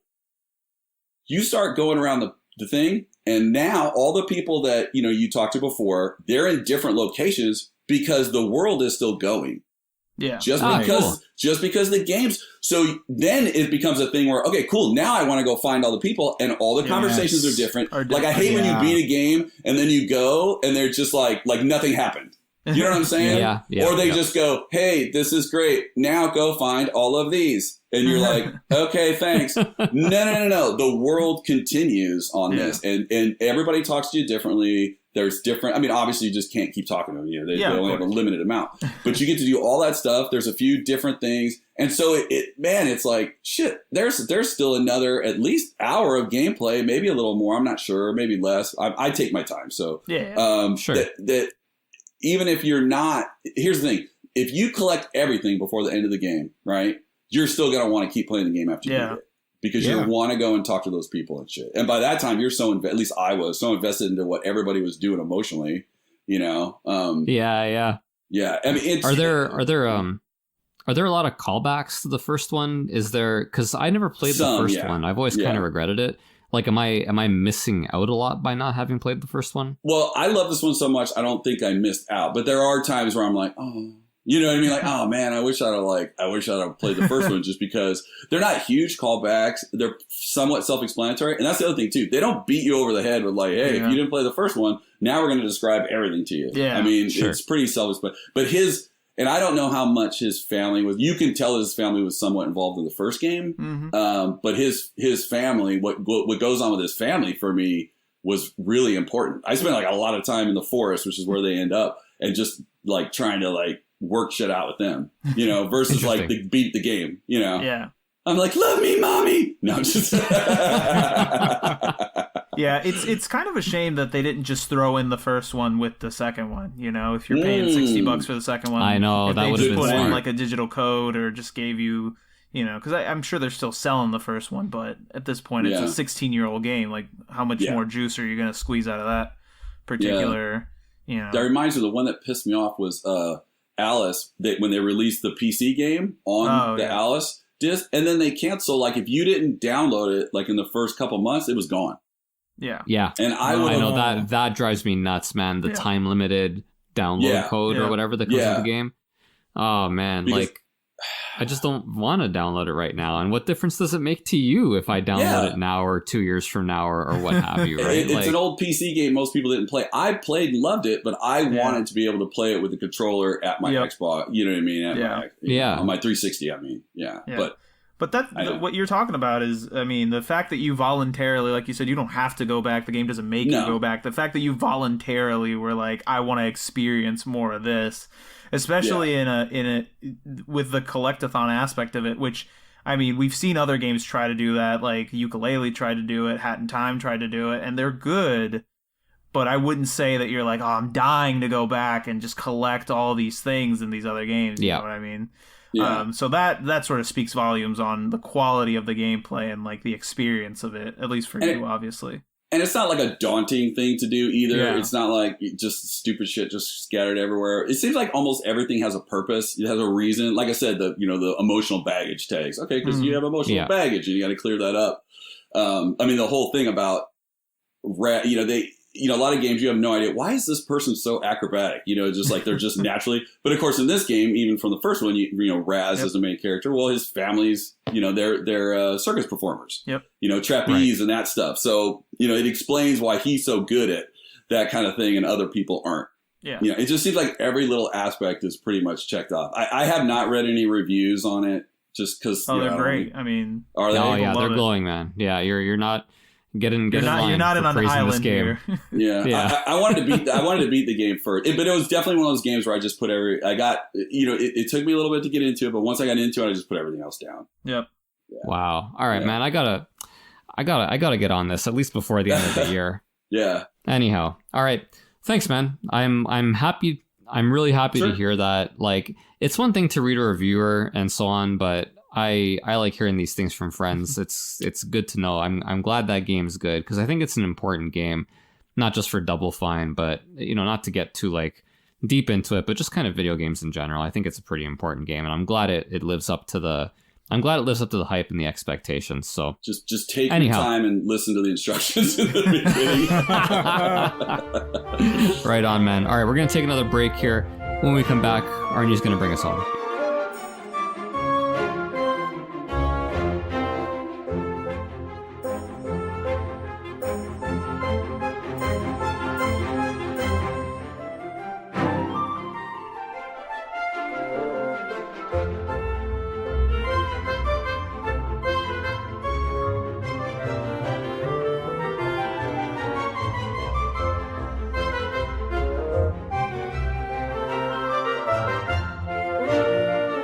We're back. Arnie, why don't you bring this home for us?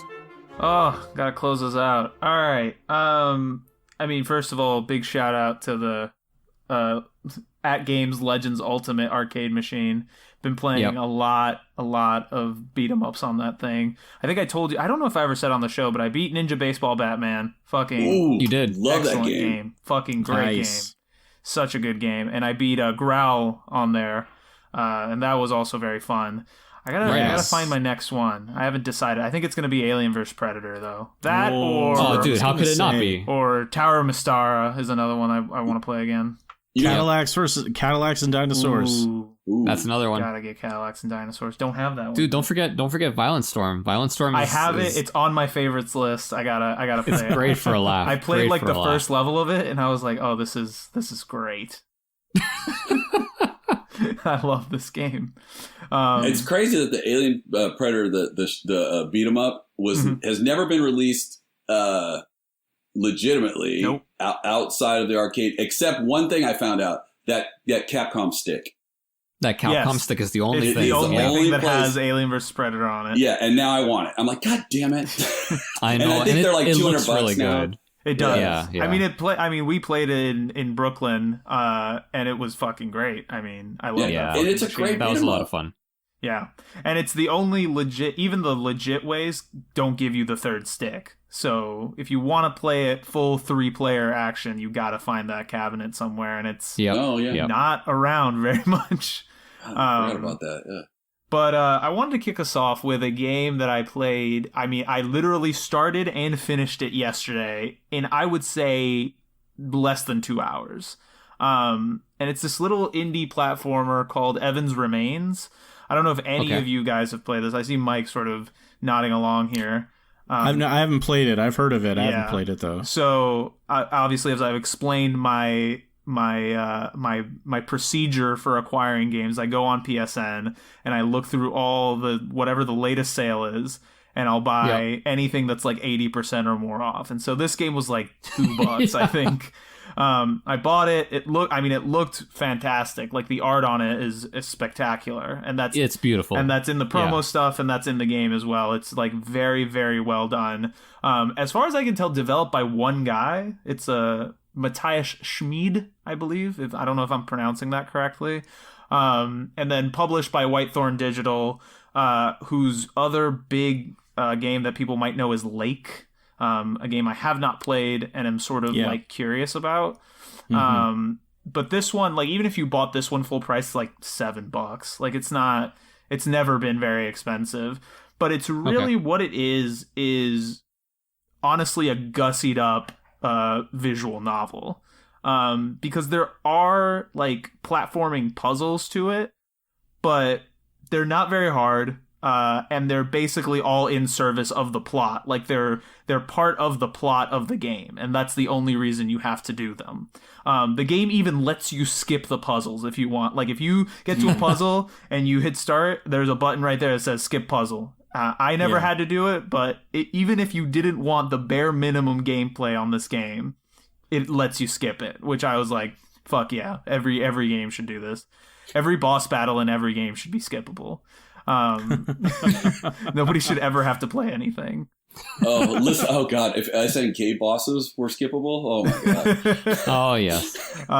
That's my new stance. I'm like completely. I'm all for skipping everything. But no, the gameplay is solid. Like the mechanics work very well, and they add like new mechanics in every like 3 or 4 puzzles or so, and they all like work together. Like you can tell, I don't know, what the design philosophy on this was, but it really seems like a game where they designed the puzzles first and then sort of laid the story over it. And the story is excellent. I mean, it's short, obviously, but it's very emotional. When you start sort of unraveling like the whole mystery behind everything that's happening, I got very invested in it. I thought like the characters were all very cool, and I thought the payoff was definitely worth the time investment. Like I didn't get to the end and was like, well, that was fucking lame for all the like build up to that. It's very poignant. It's like it's kind of the opposite of Psychonauts 2, where it is like heavy. Right. But it earns it, it like sort of builds its way up to that. It's not just like, we're having a normal good time. Oh, here's like depression for 15 minutes, It's sort of like, and here's this thing. And it's like, oh, that sucks. And it's like, well, here's this other thing. It's like, well, that also sucks. And then it's like, it sort of builds up to the ultimate sucking point. But I mean, I heartily recommend it. I mean, I'm sure it'll go on sale again if you can find it on sale. It's definitely worth the $3, $4, $5 you'll spend on it. Like I said, beat it in a day. Like, but you'll have a good time with it. Cool. Interesting. Embrace the suck is what you're saying. Yeah. Embrace the suck. Make it a day. I don't know, man. Drink some beers, get a little high, like, and just fucking enjoy like a very sobering look at life for 2 hours. How much, like, what percentage of your time with the game would you say was spent on the platforming puzzles?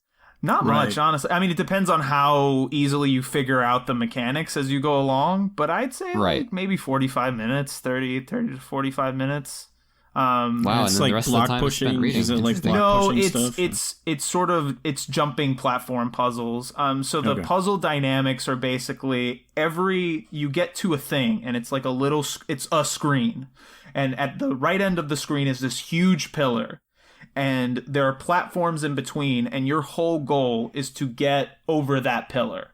And you do that by moving platforms around, activating platform buttons. Like there's teleportation platforms. There's platforms that, like, the higher up you jump onto them, the more they shoot you back up and things like that.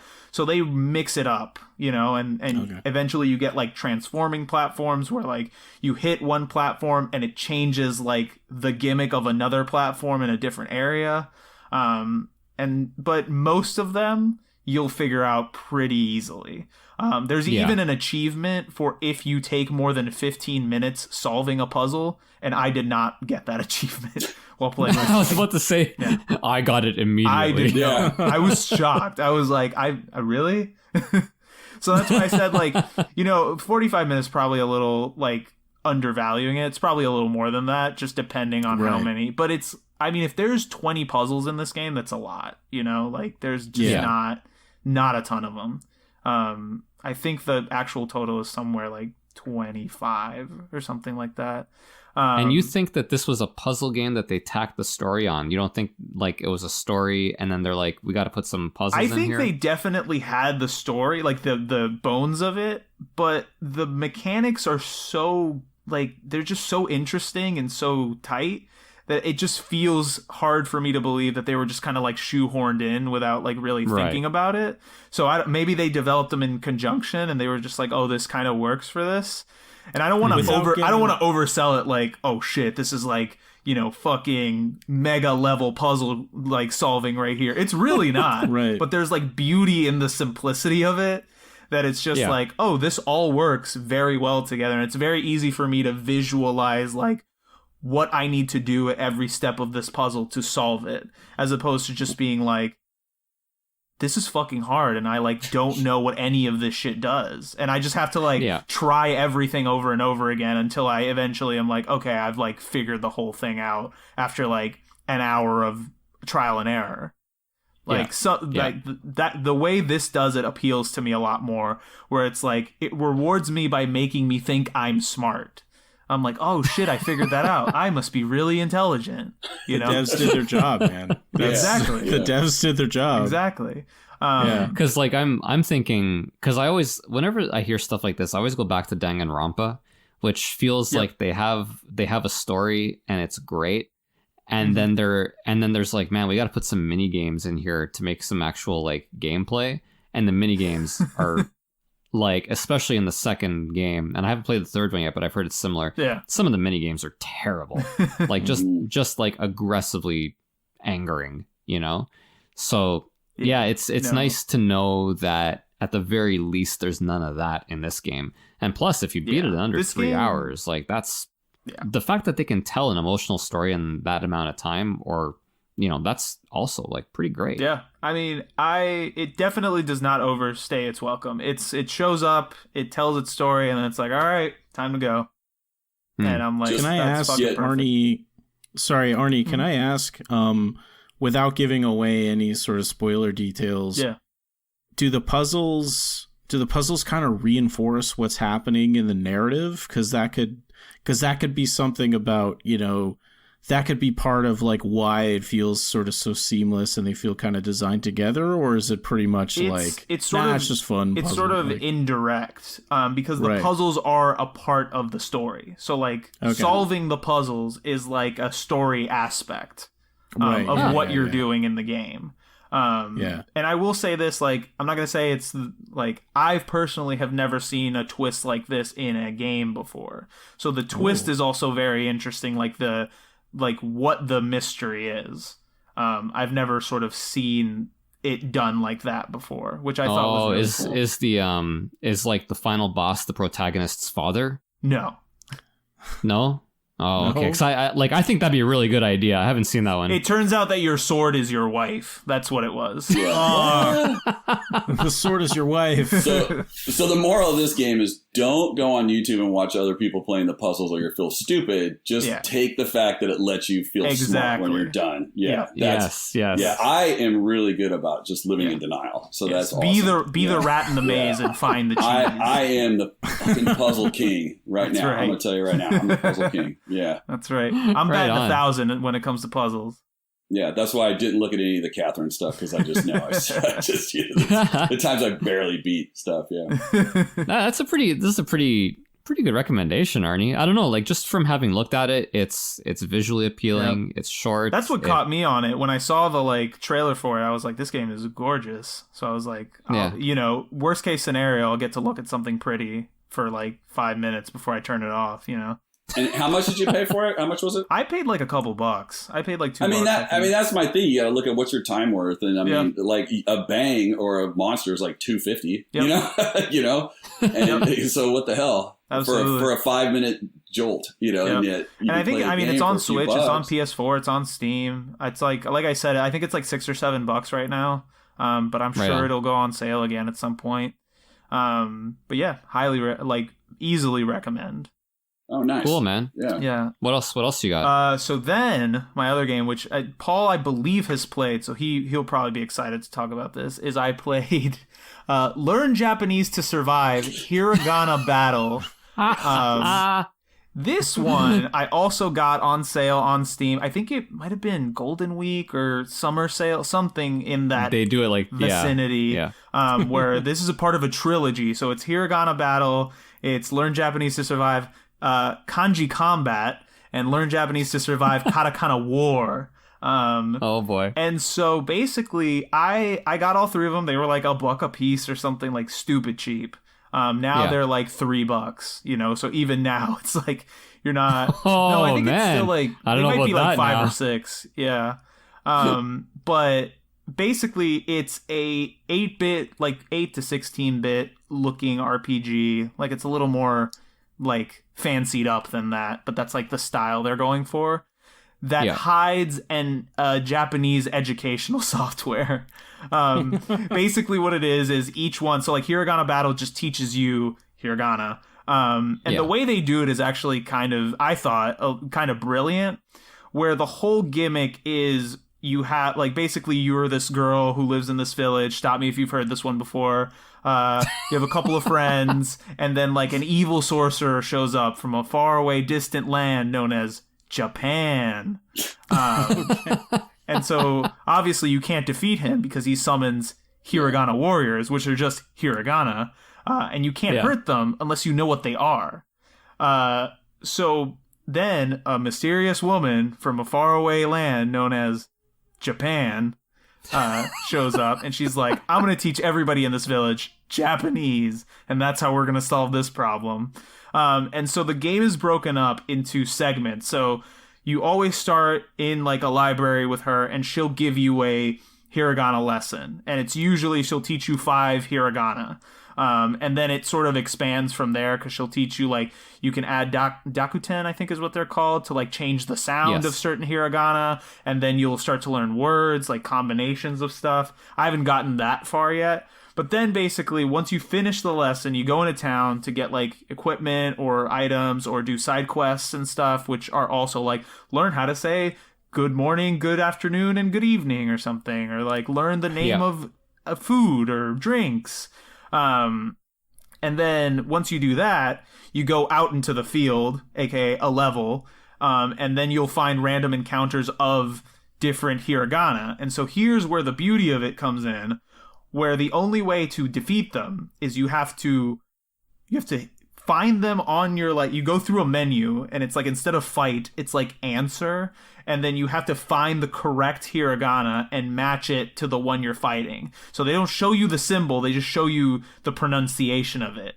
But you have to know which one it is in order to hit it. If you pick the wrong one, nothing happens, and they kick the shit out of you. It's a smart man's version of Typing of the Dead. Yes, pretty much. But it'll also teach you pronunciation. It'll teach you like how to write hiragana as well, and you can always go back to like the old lessons to look at pronunciation, to look at writing, to look at all this stuff. And it tells you like up front, like you should get a notebook and write these down and sort of keep track and like practice every day. I don't do any of that. But it's very much like, and it's one of these games where like you can't put it down for more than like a half a day, because then you'll come back and you're like, all right, I gotta go through all these fucking guides again to remember all the goddamn hiragana. And by the third level, you're already up to like 40 or 30 of them, and you're like, oh shit. Fuck. But they do a good job of like mixing them up too. So like when you're on the 4th or 5th level, they'll still throw in some earlier ones, even though they're weaker enemies. So you have to like reinforce that. So I think overall I'd say it's a pretty good tool. I mean, and the game is, it's fun for what it is. It's just an RPG you sort of go through. And as long as you fight enough battles, you'll be good level wise. You get enough money to buy good gear. Like, there's nothing particularly extra challenging about it. And I think that's by design, because they don't want you to get stuck on like a certain level. They want you to move on to the next set of hiragana, but also sort of reinforce like the old set enough that you're like, all right, I'm actually retaining some of this information. Yes. So, I mean, that is the question then.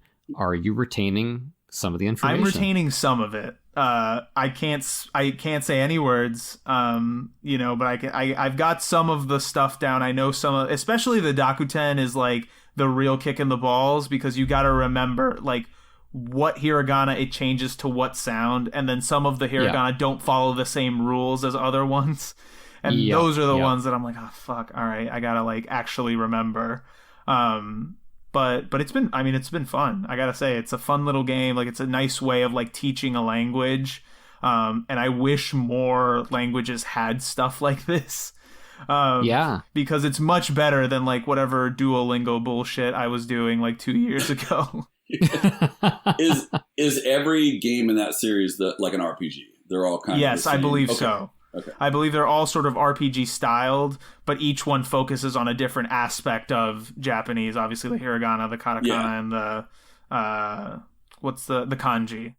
But are you teaching a robot how to vacuum the floor in your apartment? Like no, you are not. So, okay. And that's the biggest flaw. I'm sorry. The whole thing is just, if there's no female robot that does close-ups where they really shouldn't have put close-ups on the female robot, like in Nude, then I'm sorry. Yeah, you play this game so you can play that game. They're yes, symbiotic in that Nude way. is what you graduate. Oh, is that it? Okay, yeah. But it's just fun, man. It's dumb, and it's entertaining is all I can say for it. And for what it is, and I'm assuming what the time investment is, at least I'm getting something out of it. I'm learning. I'm coming out of it with a skill I didn't have going in, even if I never really put it to use. But on all fronts, I'm like, fuck yeah, dude. It delivers. I think it's a cool idea. Yeah. It's pretty neat. Yeah, I think it's a fantastic idea. Yeah. It's funny you mentioned. It reminded me of I played this demo on Steam of this game where you learn Morse code. Oh, you're like a submarine sonar operator, and basically the whole thing is this excuse to teach you Morse. I love that shit, man. And I don't think they. I think what you're describing for these for the hiragana and katakana game sounds a lot more interesting though, and a lot more fun than kind of how they did it. Don't get me wrong, hey, all you Morse fans out there, like total mad respect to the Morse community. But there's just something about games that use like the aspect of the video game as a vehicle for something else, and I think that especially when done right, it sort of opens a whole new world of possibilities of what video games are. you know? And especially stuff like this that's more educational, I really like gravitate to, because I remember playing a lot of edutainment stuff when I was growing up that just wasn't as good. So I like it when I find a game that can teach me something, you know? Yeah. It's a super fine line, and that's why when you say Where in the World is Carmen Sandiego, Oregon Trail, Pajama Sam, or something like everybody loses their minds. Love and we're Pajama like, oh my Sam. God, yeah, it's so great. But when you say, you know, Wally and the No Gang, Captain Novolin, Awesome Possum, you're like, I mean, well, actually, I shouldn't say that. They're awesome in different ways, but just not the same I like way. unlocked a memory recently about this game I used to play so much as a kid, and I can't find it anywhere. But it was, it wasn't the Oregon Trail, it was the Amazon Trail. And I fucking loved that game. And it was super hard. Wow, I've never heard of this. Yeah. It's it's the same thing, except as you would guess, you're traveling down the Amazon River. But it's got all the same sort of game. But no, I can't, like, it's not on any digital storefront. Like, I'm sure if I got DOSBox, I could probably download it and play it or something. But it's too much work for what I want. You die from piranha versus dysentery. Yeah, exactly. Or like a jaguar disembowels you or something. Cool, man. Well, thanks for that. I'm happy to hear. I'm happy to hear that edutainment still exists beyond. Oh, and I started 428 Shibuya Scramble yesterday as well. Oh, right on. Fuck, it's everything I could have wanted, honestly. In the like half an hour I've played, I'm completely committed to it. Nice. Honestly, because for some reason, I don't know why, because I know you told me about this, but I thought it was going to be like kind of FMV style, and it's not. It's even better. No. It's like a static slideshow. Yes. Yeah. Low res. A low res static slideshow with like text that covers the entire screen. Yeah. But it's amusing. Fuck. It's worthwhile. At least I think so. There's nothing else quite like it. I mean, 13 Sentinels, I guess, borrows from it a little bit, but not in the same way. No. But anyway, we gotta wrap things up here. So, hey guys, thanks so much, Rick. Thanks so much for joining us. Yeah, thank you. Especially on such short notice. I couldn't believe you were game for that. So that's pretty awesome, man. It was a lot of fun. It's always fun. Can I plug? I don't want to. Can I plug one thing? Like over at my Instagram's Ash event, I'm just doing. It's not a huge giveaway, but I got a sealed copy of Doom 64 for the Switch. Oh fuck! So if you just want to go over there and do the normal stuff. Yeah, just it's there. So and I'll give it away Halloween. And then like a bunch of other guys, I'm doing the 31 games of Halloween. So it's like, that's my thing. Yep. Halloween's the greatest holiday of the year. I'm sorry, fight me for it. But completely agree. Completely agree. And so every year I try to have a small giveaway and that kind of thing. Man. So if you want to, pop over there. That's a great idea. This might be controversial, but I feel like Christmas sort of lost its luster for me past like the age of 12. Yeah. Christmas invites stress. Yeah. Because it's like, what do I buy Christy? What if it sucks? You know what I mean? Yeah. And Halloween doesn't have any of that. Halloween's just like, I just eat candy and... Well, the problem is that once you get to a certain age, Christmas stops being about you. And that's what I don't like. Like, I like holidays that are about me. And Halloween is very much about me. You know, what's my costume? What's my, like, thing that I'm doing?